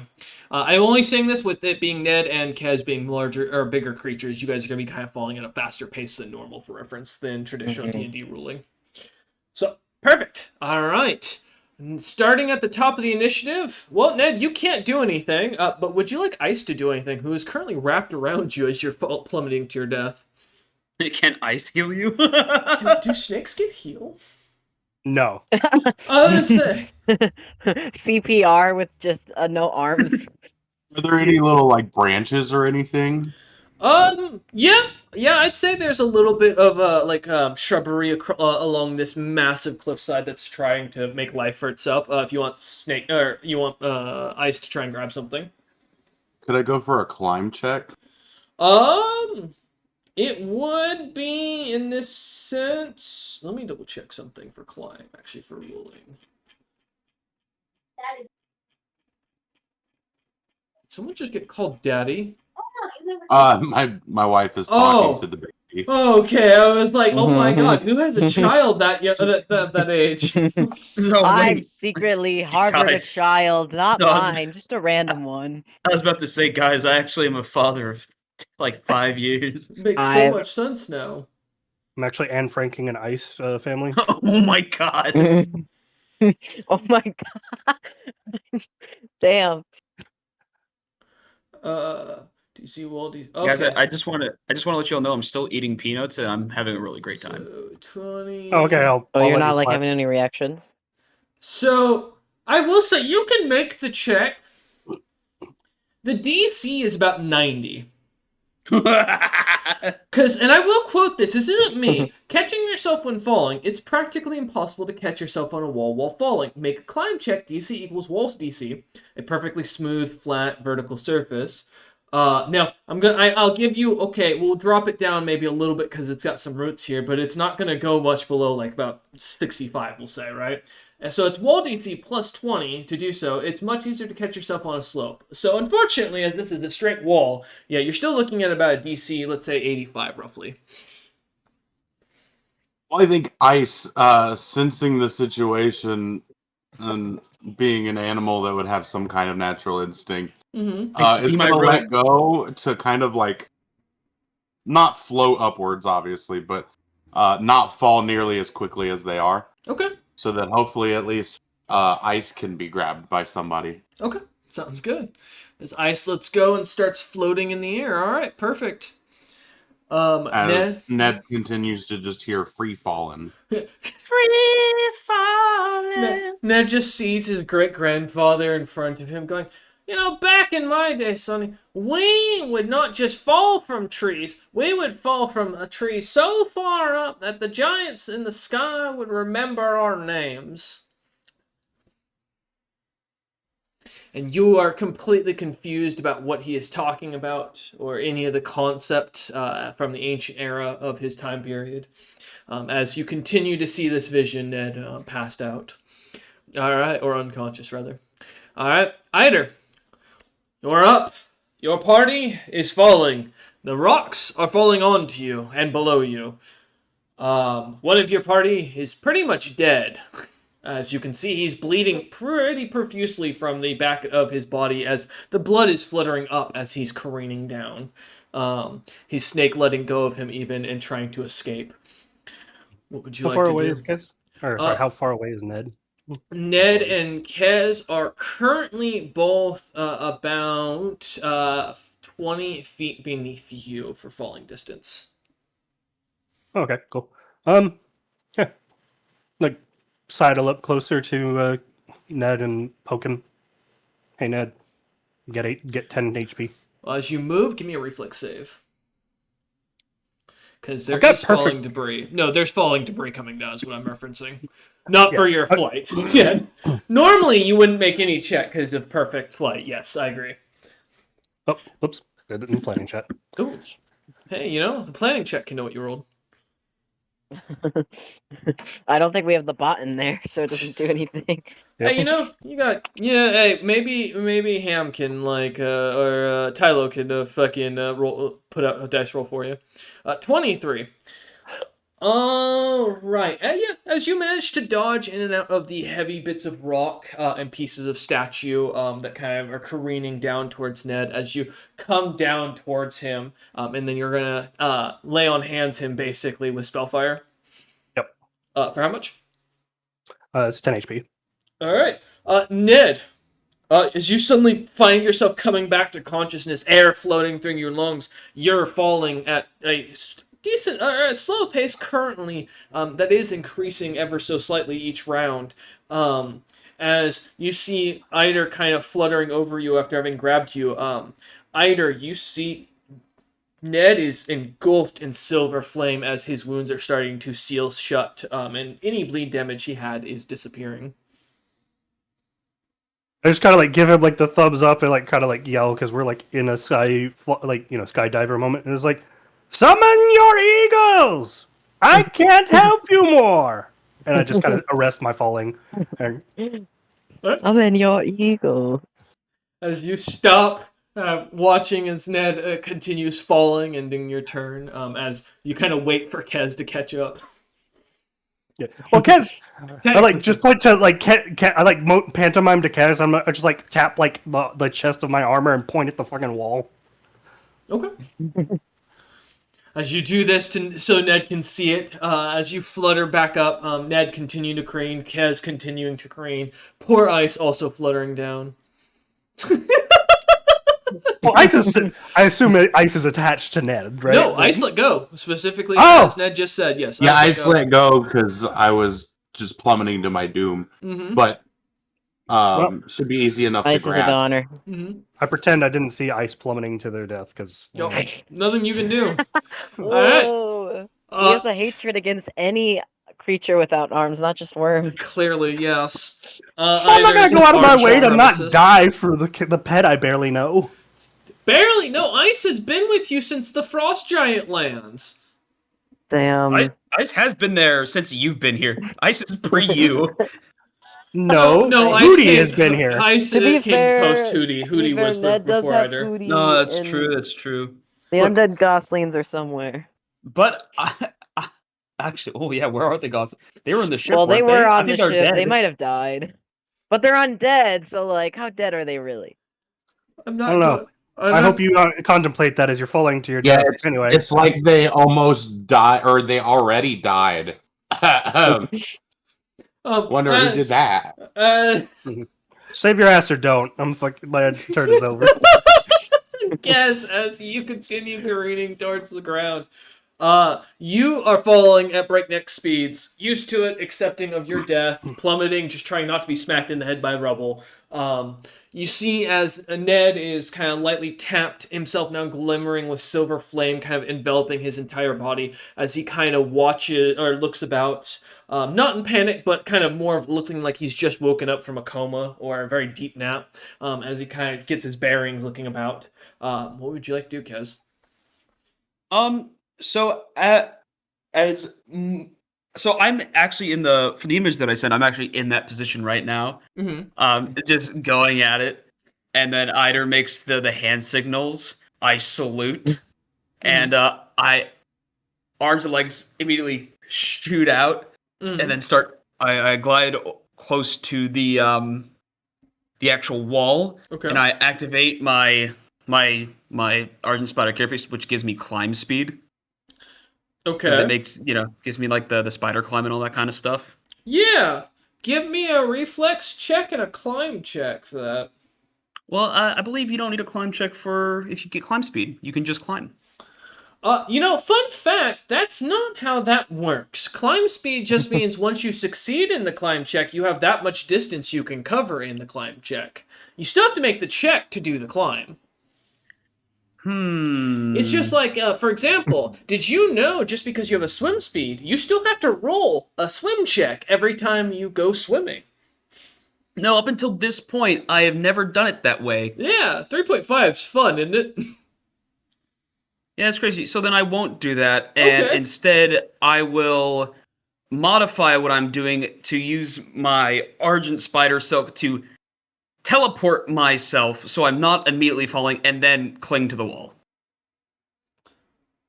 Okay. Hold up, wait. The Argent Scar. Wait, hold up. It's part of the Argent Shield, which is my armor. The Argent Spider Silk. I have to temporarily lose one of my Wisdom points, but I can use Dimension Slide, crossing over into a plane between planes and moving instantly to any spot that I can actively see within 30 feet. Is the edge of the cliff within 30 feet instead of the wall? It is, but no. What? Actually, on Is it? his 'Cause if it is, then I round, yes, can't. because he only 'Cause it's- fell 20 feet, so technically yes. But let me look But up I something real quick. You said it's called Dimensional Slide. Dimension Yeah, Slide? Okay. I'm also just looking at the item you made, which It's also just just says yourself at your location to any other spot within range. You have the last fight you can bring alongside positions and mount as me. I assume you have a medium load for your gear currently. I have a what? I assume you have a medium load for your gear currently. Yes. Okay, want to make sure because if you are over medium load for your strength capacity, you will lose that gear because it will continue to fall while you teleport. Oh, gotcha. I almost never have a heavy load. Transfer yourself to a location occupied by a solid With some bikers. body or a location you can't see. The power simply fails. Yeah. Technically, if it's 25 feet, divide by 2 levels. So in this case, it would just be the solid 25 because you don't have a level or what? Well, does the item specify? says 30 feet. Oh, is the item specified? Okay, perfect. Yeah. If you wanted to, you couldn't get to the entrance because that was at the top of the stairs. So that would be 20 plus another 40. So that would be 60 feet up.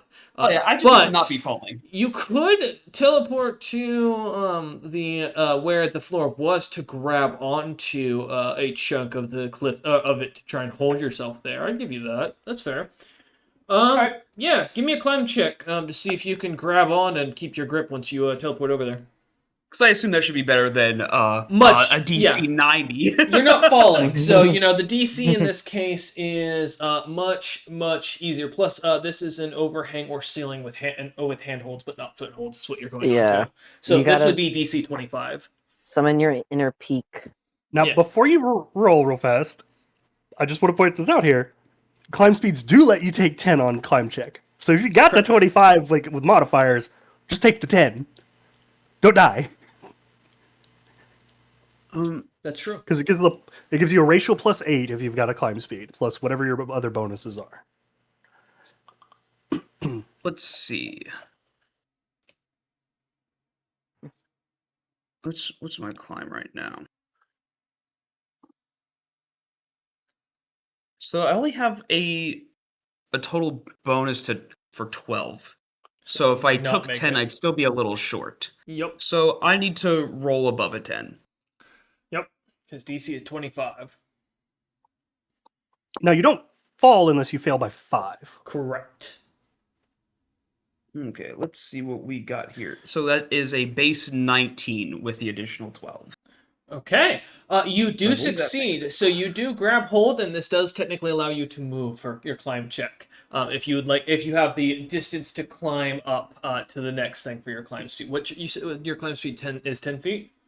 My climb speed is equal to my walk speed according to the armor piece. Okay. So what's your... it would be 40 right now. Okay, so yeah, you could fully climb back up to the entrance you came through, because that is exactly the amount of feet you need to get up there. If you want to Fantastic. scuttle back up. Yeah. Guys, I made it. For a moment, Kez kind of like is just looking down, full like just ready to accept death as he stares down at it, suddenly realizing what Eider meant. Light bulb smacks his armor, and as the armor begins to glimmer with magical effect, suddenly disappears from view from both Eider and Ned's perspective, as well as Dom's, as he suddenly teleports up and reappears right on the cliffside, his hands just barely catching hold as the bits of rock kind of go flying off, pulling himself up as he scuttles on the uneven brick and cracked bits of stone up back towards the cave entrance, pulling himself through and kind of looking down as he sits down, kind of catching his breath. Praise the mother. It's kind of like heavy breathing and his feet kind of dangling over the edge as he looks down at the fall. Because the statue's gone, right? Yeah, oh yeah, everything's gone. Everything beyond the so staircase. All I can assume is, they, I kind of just look over to the green light out in the distance and I'm hoping that's her in the flesh out there. And I just nod. Even though she probably didn't do anything in this situation. It's kind of thank the mother. Oh. I objectively don't want her to do a fucking thing to help you right now. Yeah. Oh yeah, he personally is watching you hear that and goes, "Oh shit, not again." Disapproving nod. Don't worry, I'm not praying. I'm just doing what priests always do and just thanking their maker.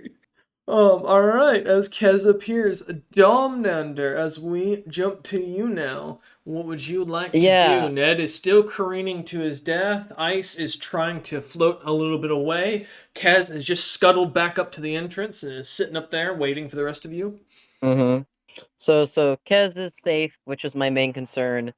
Ned has been brought to consciousness. Does Ned look confident he has a spell to cast, or does Ned look like he's still going to die?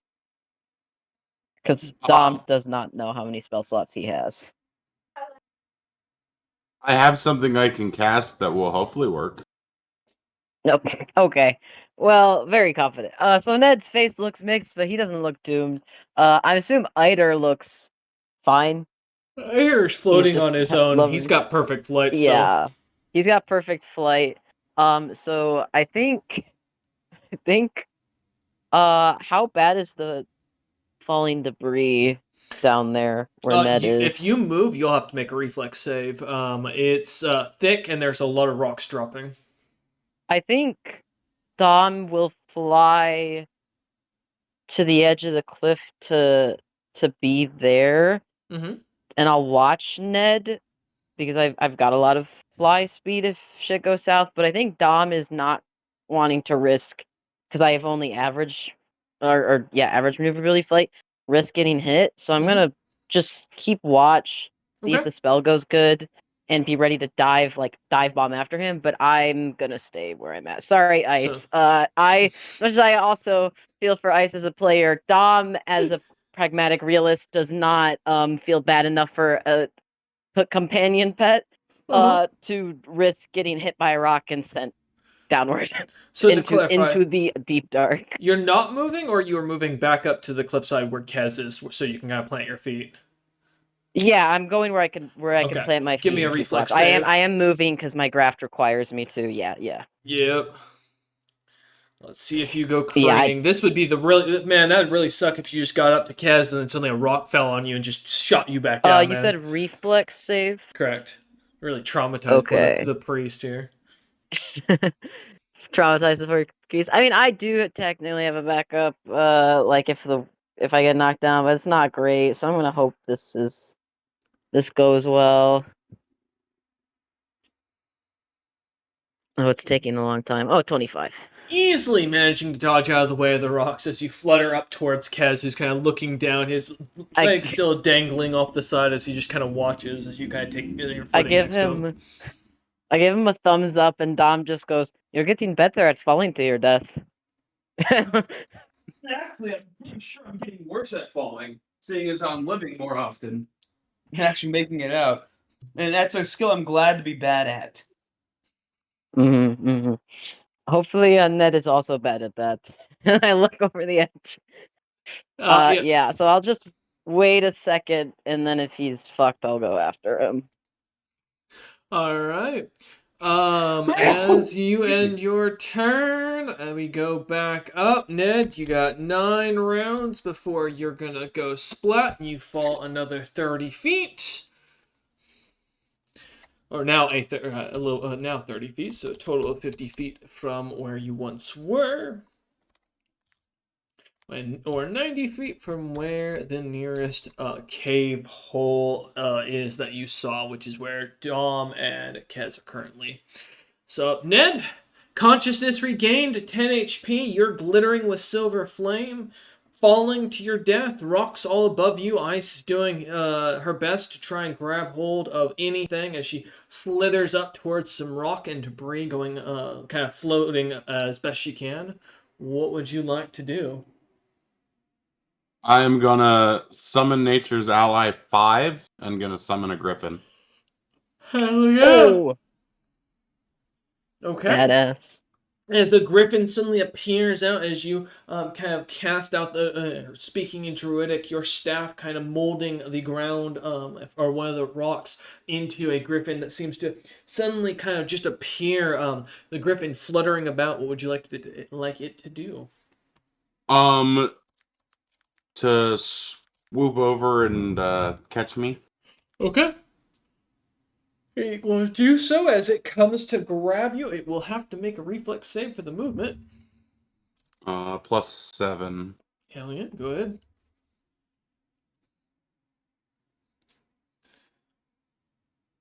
You get hit. Well, the griffin does get hit with a boulder. It's only a d4 worth of damage. However, that will have its movement speed, thankfully. So it'll take 3 points of bludgeoning damage as a rock smacks it in the face as it flutters about. However, even at half movement, if it was summoned next to you, it can easily still grab you as you kind of grab onto the creature. Oh. And then griffins do understand common, but they can't speak it. Mm-hmm. So I'll yell as of however loud it is. Like, we need to go get ice, and I'll like point at the snake that's free falling. Okay. Perfect. What's a griffin's movement speed for flight? Flight 80 feet.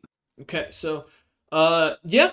As it turns, and it is going to flutter up towards ice. I will have to make another reflex save, if you wouldn't mind.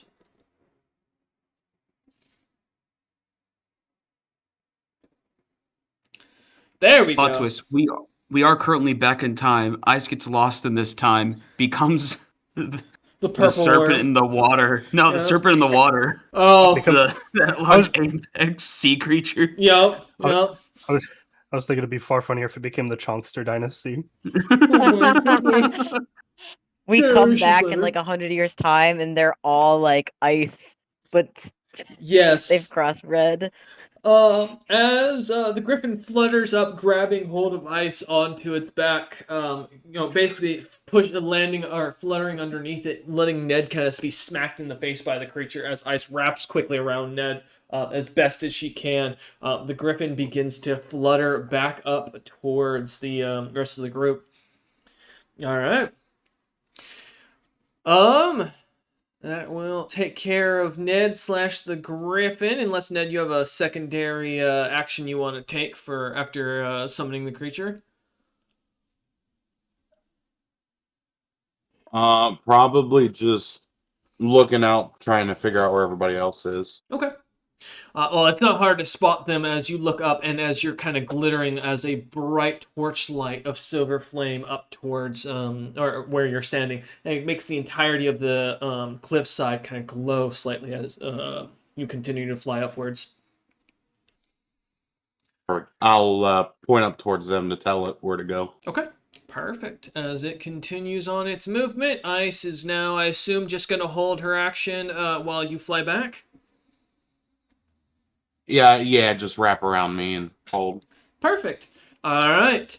Eider, you're up. Anything you'd like to do? Still floating in the middle of the sky, about 20 feet from the where the floor was, and about 60 feet from where the party is. Half the party is. Got it. Does it look like this is gonna be like a full-scale cave-in? No, it looks like after another 2 rounds, the rocks above that were kind of shattered and moved because of the breaking and disturbance of the cliffside will probably stop. Passing Gotcha. through, yeah. Well, I made a promise. I'm gonna fucking keep it. So I'll pull my dick out and start fisting on the worm. Well, as the corpse careens to the ground. Ah, Yep. you're not Okay. even gonna try to get any materials from it. All right, all What? right. Do you see me fucking flying down for miles on end, trying to chop at it, and then coming back up? It's not large. dying. Grab at its skin. Grab Oh its yeah, I wings. just casually, take 18,000 pounds and put that on my back. Yeah. put it in your. To emphasize, Eider, as you look down, something down in the shadows, massive, even bigger than Glitterhoof, is moving about that you can see as you take out your dick and just start We just pet pissing something. down on the creature as it flies. You're hoping you'll hit it, but to be honest, at this speed, you might not. Yeah, it's symbolic anyway. That's true. The That's rocks. fair. I've got more DR than the rocks can do. That's fair. As you kind of just stand there watching, continue to careen. Let's see. All right. Let me roll for something. No. All right, Eider, you are fine. As the rocks seem to avoid you without you moving. Okay. As Eider, I assume you're ending your turn with that. Yep. All right. I don't know about you, but it takes me usually like a minute to pee, really. Yeah, I got you. With the figuring of the parties falling figured out, we'll leave initiative as the party flies back up towards the entrance to this kind of former cliffside. As the 4 of you, 5 of you, 6 of you with the griffin, kind of gather in the little entrance, looking down at the thing. You watch as magic can now be seen exploding with blue and purplish lights of violence off towards the temple. About now 600 and roughly 85 or 75 feet. As 2 shadows seem to go careening out of the temple as it cracks open, the stonework kind of falling in on itself, and the temple statue seemingly beginning to crack as the figures vanish into the city, cracking buildings as they do, almost at a rapid pace. All right. I think it's time for us to leave this place. Yeah, mission done. I'm glad to yeah. be over with it. I'm hoping after we leave, I can open up the door again and then see the original spot that I saw, and hopefully get a hammer. Because I want my fucking hammer. I want my fucking hammer so bad. No hammer for you. You get no bread. Because I don't think we're coming back here. And this is the location of one of my items. Not willingly. As the five of you turn and kind of start to walk back another 10 feet to where the doorway was, kind of closing it as Kez kind of ushers each of you past him, hurriedly kind of rushing you as he gets kind of annoyed as you take your time and then closes the door. Kez, as you reopen it, looking in again, you see again the broken cliffside, and closing it again, reopening it, you see now your home. A kitchen, a nice dining table, your mother sitting there, your father cooking away. I don't know these people. You're right. Well, you don't remember your father. You do remember your No, oh, my parents Oh, that's were right. removed Uh-oh. from my memory. That's right. He just walked in and is like, who the fuck are these guys? Kez, you see Slam door closed. two strangers that look kind of like you for some reason. The party's side-eyeing There's, Kez. there's something strange about these people. As he slowly Nothing closes the is door again. familiar. That's weird. You see them waving and trying to say something as Kez closes the door completely. Maybe you want to talk to... Never mind. Talk to there's I don't know who those fuckers were. Jeez. As the door They opens must be some kind of bait. once more, and you see as a solid, thick cave kind of seems to lay about what looks to be a destroyed, colossal, great-looking purple worm with beautiful silver and platinum rings with these bright gemstones that have been cracked asunder, the rings torn and completely burning and melting away. The creature's skin looking as if it's once sliminess is now beginning to immediately degrade and seems to almost be melting into a thin slime below it quite quickly as it decays. Is this it? As you look in, Kez, for a second, kind of poking your head and seeing the little rock move again, you recognize this is the room. And I'd like to open the doors and see what that little rock moving is all about. Yeah. And plus, we could actually get evidence of slaying this beast and anything that either might want to take from its dying corpse or dead corpse. Yeah. As Kez moves forward, kind of into the room with the rest of the party following it. I'm hanging in the door frame. Yeah, I'm just kind of like cycling my magic to like heal me and get Ned up. Yeah, I'm not immediately going in the room. Just want to make that clear. Kind of as you push past the body of the worm and kind of go to investigate the rock. Ned, are you following Kezin, or are you also staying with the rest of the party in the hallway? I am with Hyder being healed. Okay, got you. Kez, yeah, give me a search check. Sorry, I was drinking some water. Search check heard. Mm-hmm. Unfortunately, I don't have a good search check. We'll see what happens here. At least I know the rough area where I at least saw that thing. 14. 14, okay. As you go to kind of look at the rock, kind of messing around with it, trying to figure out what it is, you notice that it has some sort of metallic pipeline and some wooden, as you kind of stick your hand in, some wooden cogs that kind of seem to be grinding against each other. As you pull your hand out and look about, you notice one of the rock faces slightly opened, as if like a rectangular shape has been kind of pierced through the wall right behind the worm itself, obscured from your party's visage, being in the doorway still. But as you kind of walk behind the worm and look in, kind of poking your head in, you see for a moment a flash of what looks to be Zebril himself standing there in all of his amalgamation and power emanating from him. An army of creatures suddenly appearing around him as another creature that seems to look exactly like Zebril does exactly the same thing. And then suddenly both figures seem to look at you and vanish as all their summons and all of their themselves seem to disappear from sight, vanishing before you instantly as you. For a second, worried, hairs like on your back completely raised, hackles fully on alert as you feel the intense bloodthirst coming from the two of them, as it suddenly vanishes, and it's almost anxiety driving as you look around, and it's calmed immediately. It's wholly terrifying as you take a second, Kaz, but after a moment, this area looks to be completely empty. This long hallway into what looks to be a grander room. A beautiful, what looks to be hand-carved stone floor. The walls, as you kind of take a quick glance at them, look to have some beautifully inscribed paintings and designs all around, all across them.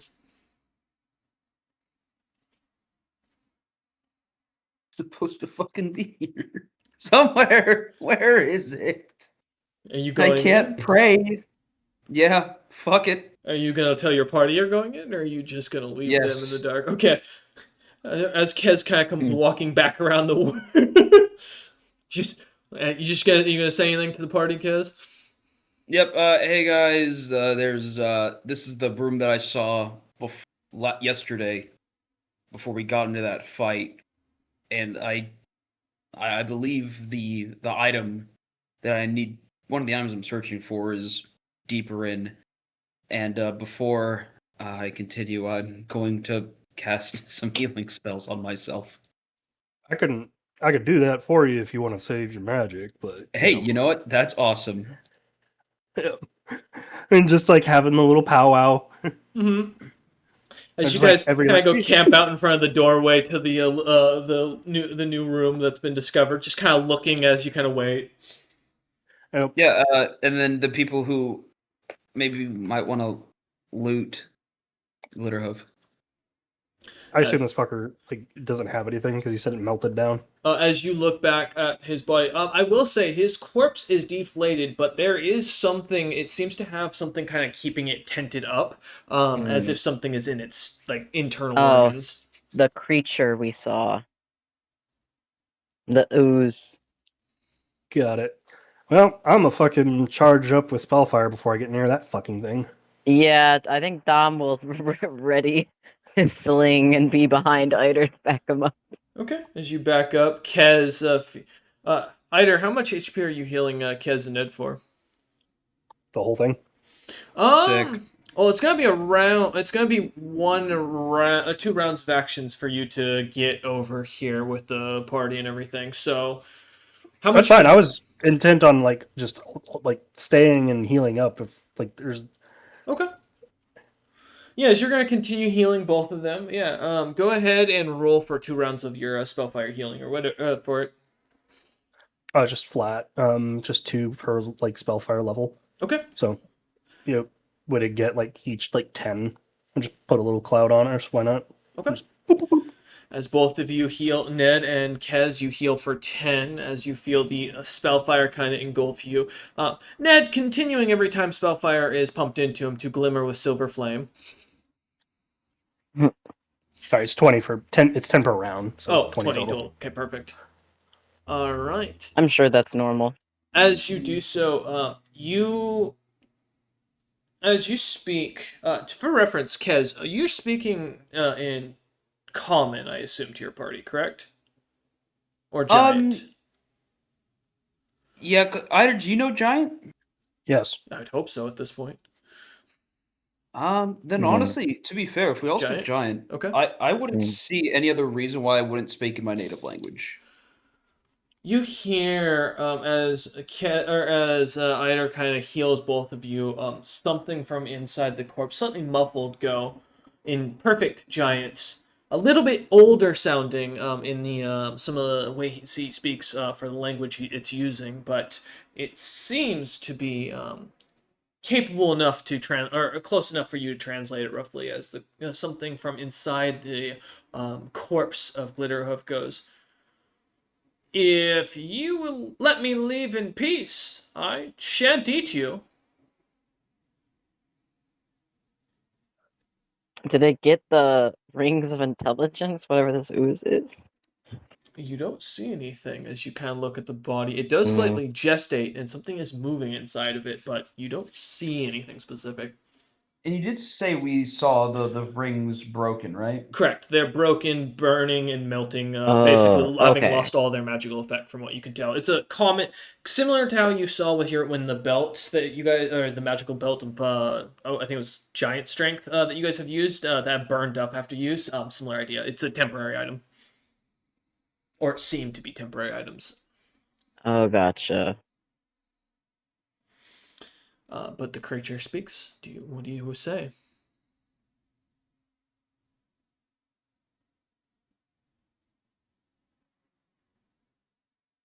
Silence. Yeah, I was I was gonna say, Dom's entire got party a sling is- trained on it now. As the I'm entire just party is side-eyeing shocked. Iter and Kez. Yeah. everyone's like, What, I'm this like, is your is this rodeo, a dude? demon? I Is was about to this... say, can I hit him with a hold? Show yourself. What Iter are speaks you? up at that. Dom kind of watches Ned kind of quiet. Yeah, I Could got that be my... could that be a little diplomacy thing? Sure, Like show give me a yourself. diplomacy check. Finally, it's how many sessions has it been? It's been a minute. We've not met very diplomatic people down here. That's true. Stop in the name of the law. It's Stop. been a long time since I've had a You- good brawl. You're just getting warmed up. You pathetic worm. Oh my god. 34. Creature, you hear whatever's inside go. I could, but you'd stab me. How about I just leave? You claim what's yours. I go on living.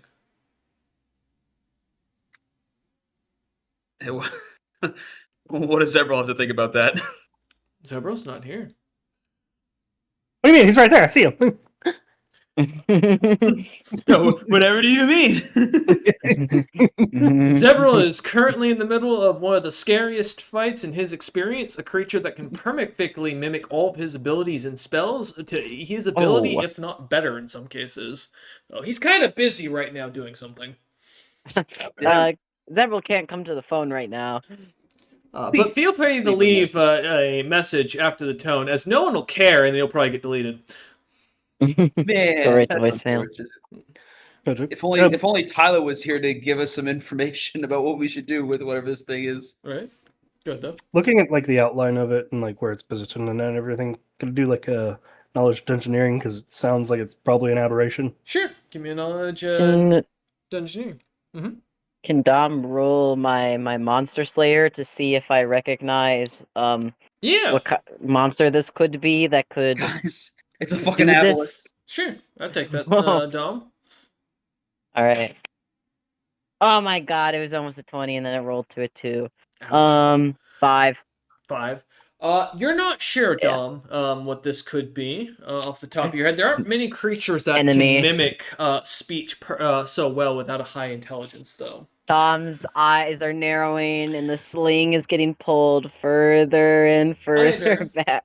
And There are rumors of creatures like symbiotes, powerful mimics, oozes that are said to be capable of discussion and commentary. They're rare, and they're usually referred to as what are called king slimes, as they typically tend to collect hives around them, as they're extremely intelligent and capable of basically what would be a good taming their brethren into serving them. Most often, king slimes are specifically born as they are, and their main thing is they steal stats, skills, and abilities of adventurers and monsters that they tend to fight. Like the wheels are in my head just kind of turning and it's like, you don't happen to be a king slime, do you? Are you saying that in giant? Yeah. And responds back in Dwarvish, perfect Dwarvish, and goes, I don't know what I am. Nothing's given me a name. I'm just a creature that was suddenly here, and then I was living inside this after the big stony fella left. Tell you what, let's have a conversation. You don't kill us, we won't try and kill you. This is a good conversation.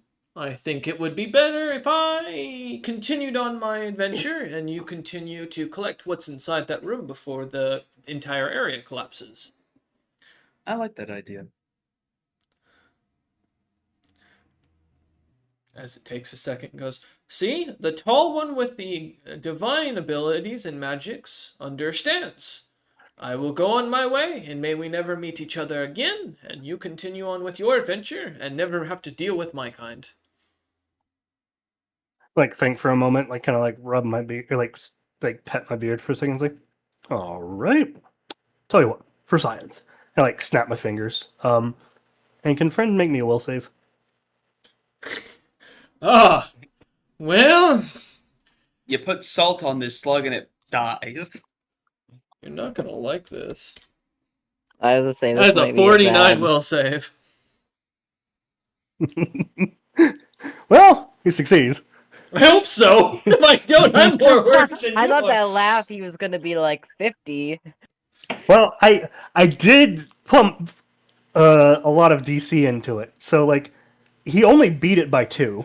As you try Damn. casting, as you put as much spellfire in as you can, feeling all of this magic kind of expand out for a moment in the quickest of seconds, as it seems to take, or as the effect seems to go, you notice nothing seems to happen as the creature responds and goes, I don't like what you just did. I thought we were going to be friends. Did you Eider, want to eat what the this fuck? corpse? No, you're good to go. It was well, I have plans down here, but I don't see that you fit into them anymore. No, I plan to hunt the long tentacled one with the big brain and the fancy scales. You should hunt things that are within your time and period. Good luck! As the body flutters and moves about. Go ahead. After a second later, you all see a glimpse of a flash of a bluish liquid, kind of ooze-like material fly past in towards the stone wall that is solid as it slips in between some cracks and disappears. Oh my god, is it fucking Reamer? No. Far worse. I have something much scarier. Doesn't seem like something we want to fight. Hopefully it's not ever gonna be our problem. As Yeah, I hit it with a DC 47 fucking hold person. I'm good. Aider just like lets out the breath and like there's a bit of concern finally look on his face as he realizes what he just saw and then kind of disappears just as quickly. Work. It was not a person. Oh, a whole monster. But Doesn't matter.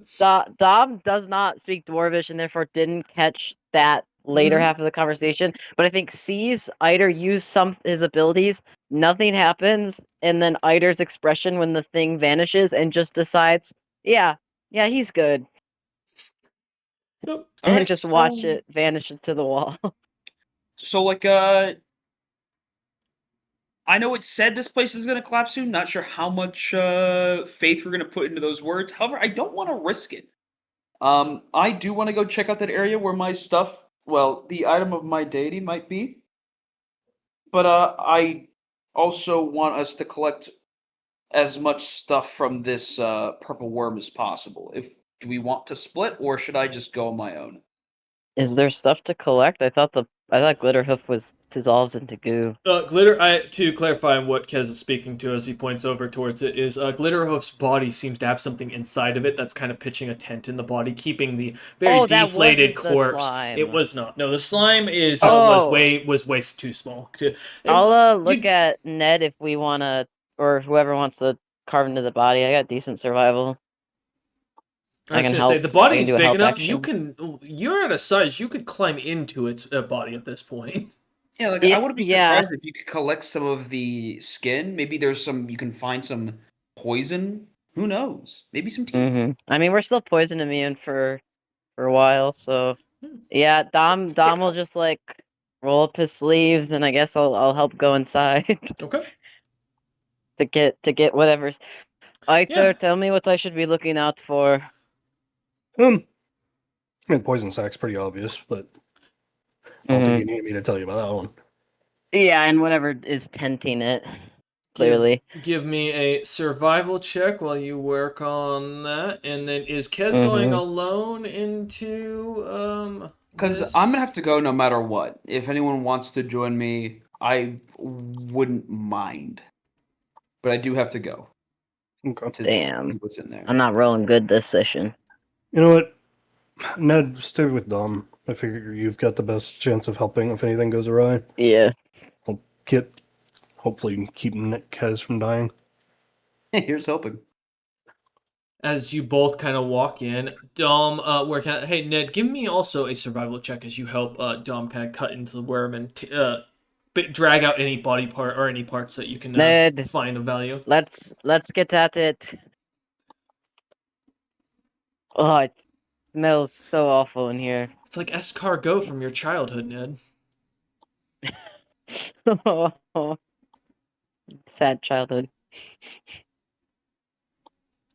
Not a sad childhood to have escargot. Motherfucker was rich. While he was in the wilderness, he was just eating live raw snails.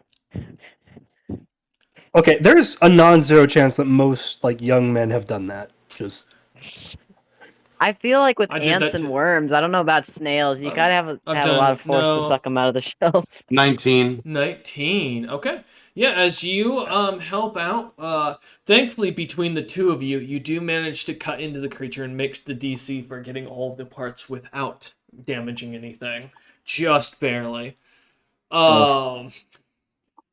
As you begin working on it, you do find inside of its stomach a huge stack of like gemstones, wands, a thing of bracers, a heartstone that Ned kind of helps you gather out from the creature's heart, a spear of burrowing, which you do find kind of causing the creature's stomach to tent up, as well as chunks of a ring fragment that seem to be slightly broken. And I will post this all in the chat here in a minute. Don't worry. Okay. As well as the actual parts that you harvest. So don't worry. As Awesome. Kez and Eider, you walk into the temple. The door kind of seals shut behind you as almost immediately it goes pitch black. Darkness kind of all around you as you look around or as you take a second looking around. The hallway itself leading down into what looks to be a greater room is quite narrow, only about 20 feet in width. The stones each seem to be hand set as they're just slightly off, and each has a carving of some sort of individual seemingly in them. A few of them, Kez, you recognize as champions that you've seen in visions of Ella Ugbo in the past. There are hundreds, by the way, of these hand-carved bricks on the ground.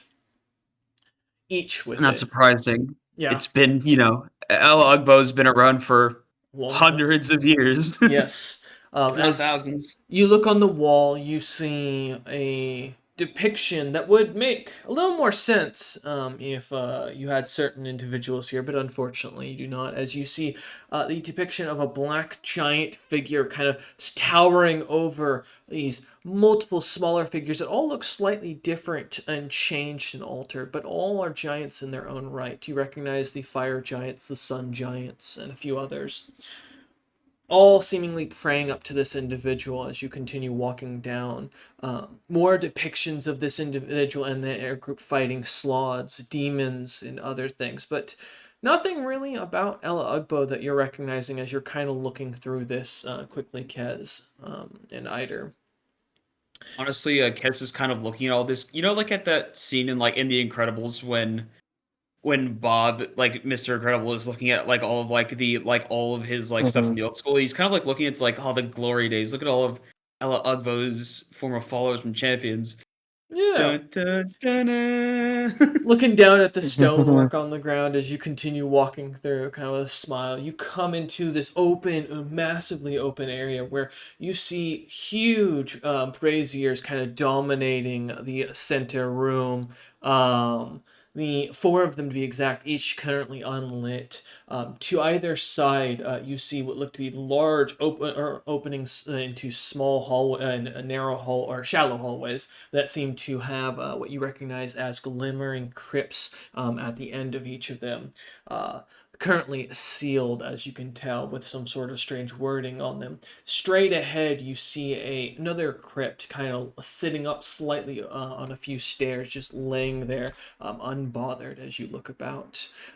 Each of these crypts seem to have strange names in a language you've never seen, Eider or Kez. The braziers seem to kind of or stay unlit as you walk past, looking at each of the tomb or each of the crypts themselves or tombs themselves.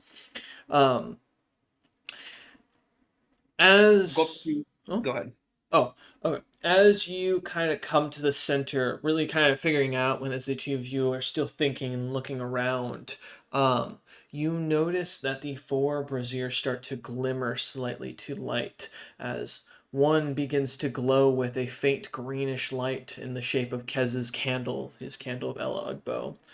The other two begin to show a strange reddish fluid that when you look over into it, it shows you a beautiful elven city in the deep forest made of all these beautiful tall trees, gallant young individuals seemingly running around and casting magic that seems to make the plants grow. A utopia as you look at it. Interesting. This primal race, these elves, aren't they new? While the other, as you kind of take a second look over, seems to show a singular scale of glitter hoof. Um, what looks to be its own skin kind of hardened into this like thick material layered onto itself, showing as if showing or fluttering to Eider now hammering away at it, forging at it as you read or as you can see hand carved onto the design the words League of Extraordinary Monstrous Gentlemen and the symbol of the monster for their sigil as he kind of puts it to his chest, his face more battle scarred and weary looking as he kind of disappears from the vision and the liquid begins to, or the fire begins to flutter away. What was that 3 or was I not counting That is well? 3. That was correct. That was Kez's candle was one of them, and then the one was the Elven City, and the last one was the image of Eider.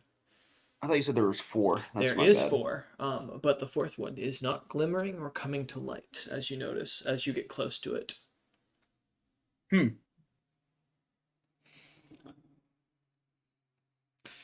And as you kind of look around for a second, Kez, looking into it, you notice at the very bottom of the brazier is a small bronze key just laying in there. I guess I pick up the key. Okay. Eider, during this, what are you doing? I'm just keeping a head on a swivel to make sure this fucker doesn't get possessed. Okay. I will Hey, say, that's a solid one. give me a spellcraft and we'll call it a spot check. Hey, don't worry. Protection from evil is still up, so let's It hope that is. saves us. 24 spellcraft, and the spot is a 19. As you look over, something is following Kez that's almost kind of ethereal, like a ghost-like creature that's glimmering in blue light. It's very faint and looks to be kind of a little bit tall, or a little bit... yeah, actually, because I forgot Kez is shorter. A little bit taller than Kez. They have very dark-skinned, almost ebony black, wearing what looks to be the same sigil of Ella Ugbo on its heavy plate of what you recognize as orichalcum. A huge warhammer on its back that seems to be a full two-handed weapon, and what looks to be a visor that looks very similar to your own helmet. Just like tap Kez on the shoulders, like, hey, you're being haunted. as you look up from kind of looking at this key, kind of mesmerized by the beauty of it, with this a bit of dragon bone that you can you flake some of the bronze melted off or melting or metal off of, as you kind of run it through your fingers for a moment. Along it kind of reads the markings of the divine, or it has the markings of the divine rune for the domain of war. As you kind of look at this, and then suddenly look up, and as Eider says this, as you look back, standing behind Eider is about a 6'5", ebony skinned, colored, full plated champion of Ella Ugbo, looking straight at you. A massive warhammer in hand that looks to be two-handed, as he kind of wields it, looking at you. His eyes kind of slightly glimmering, but much of his face covered in shadow. I bow my head towards the champion and I ask, is this your final resting place? Give me a diplomacy check.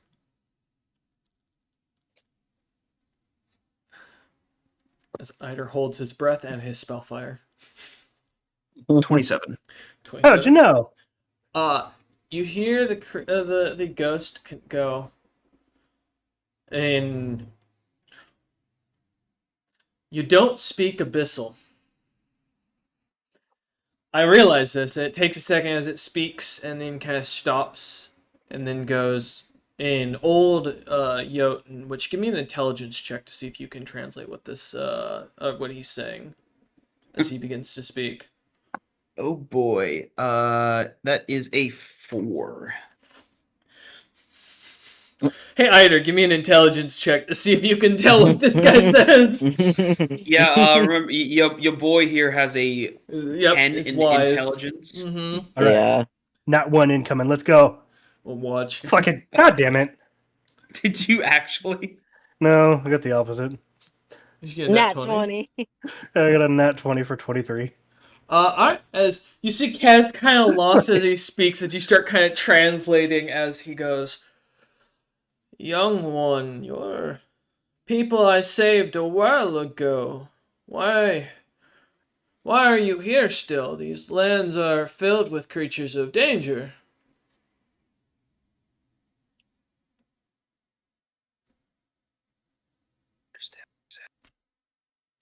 I'm translating. Yeah, Eider is translating for reference. Oh, okay. I thought that's what he was saying. I was kind of waiting. Okay.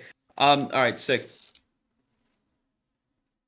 Yes, of the giants are still flourishing. However, most of the followers of the mother have been eradicated, and I'm trying to rebuild the faith from nothing. The mother? Small one, what does he speak of as he looks at you, Eider? I like gesture to his shield, like the holy symbol of Elugbo, pretty fucking blazing on it. I was like, Elugbo. Kind of looks back at Kaz and goes, "That is not the mother, and Ella Ugbo was not her name. That means one who brings death, which, true, she was my wife at the time, but she was no god as you speak of her in some divine thing. That is her family sigil, and mine as well, for those we protected against the last thought. The Orcusai were a great clan who stood as long as we could. I do not recognize a champion. We did not serve any gods." She rose to divinity. She left me here and to seal and keep the creature in here. Well, she rose to power. I was the one. As his ghost kind of starts to turn reddish in coloration, almost intensifying with the anger the spirit is seemingly showing. I was the one who took down that beast, not her. I killed the Morans. I fought the Zonde, not her. How dare she leave me in this tomb? This decrepit space. And you dare come in here claiming to be her follower? I spit on you if I had a corpse, and I want nothing to do with you. Take my hammer from me and be gone. My spirit wants nothing more of protecting this place. Would you like to see her again? You feel the entire tomb shudder and move. Dom and Ned, you can hear as the door is slightly moving and the stone is starting to quake slightly as Kez, the creature shouts with an immense violence, just no at the top of its lungs as a roar as you feel the force shove into you of its hatred.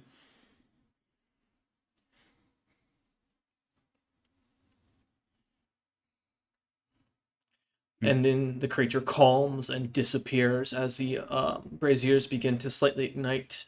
The tomb at the top of the room kind of slightly creaks open, just ever so, as you kind of look over and can see the similar visage of a corpse, mummified and wrapped fully, that looks like the one you just saw, holding a beautiful two-handed, massive great hammer. I go and collect. Okay. As you go over to grab it, Kez, give me a will save as you lean down to grab the hammer and feel your hand grabbed by the mummified corpse, the head turning towards you, a silver mask on its face as it looks at you with red glowing eyes. 27. 27. You hear a voice in your head as you feel the magic in your veins begin to pull for a moment from your body.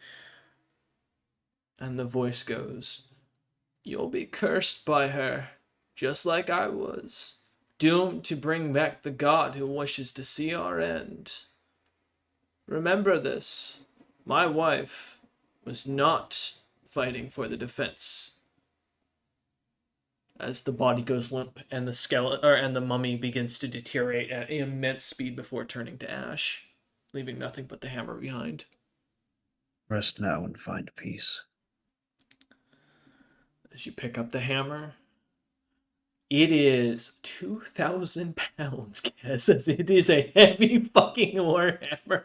As you pick it up and immediately feel it drop slightly to the ground as you're kind of like leaning over holding this thing, as it glimmers and glows. But as you look at it, beautiful as it is, made of orichalcum, silver, and platinum, you can see a depiction of Ella Ugbo's battle, her sigil kind of designed onto it, but other markings that you don't recognize, other figures that are unfamiliar to you. It will take time to take a look over this as you take a second and turn. As you do, as soon as you do see one last thing that catches your eye as you start to turn back towards Eider. On the side of the tomb, the language seems to slightly change as you read, "Thief the Holy of Morin, may he rest where he had stood forever strong." And that is where we're going to end session today. We thank you all for watching. We hope you enjoyed, and we will see you on the next one as the party gathers up their loot and begins heading back to Zebral's land to figure out what the hell they're going to do next. We will see you then.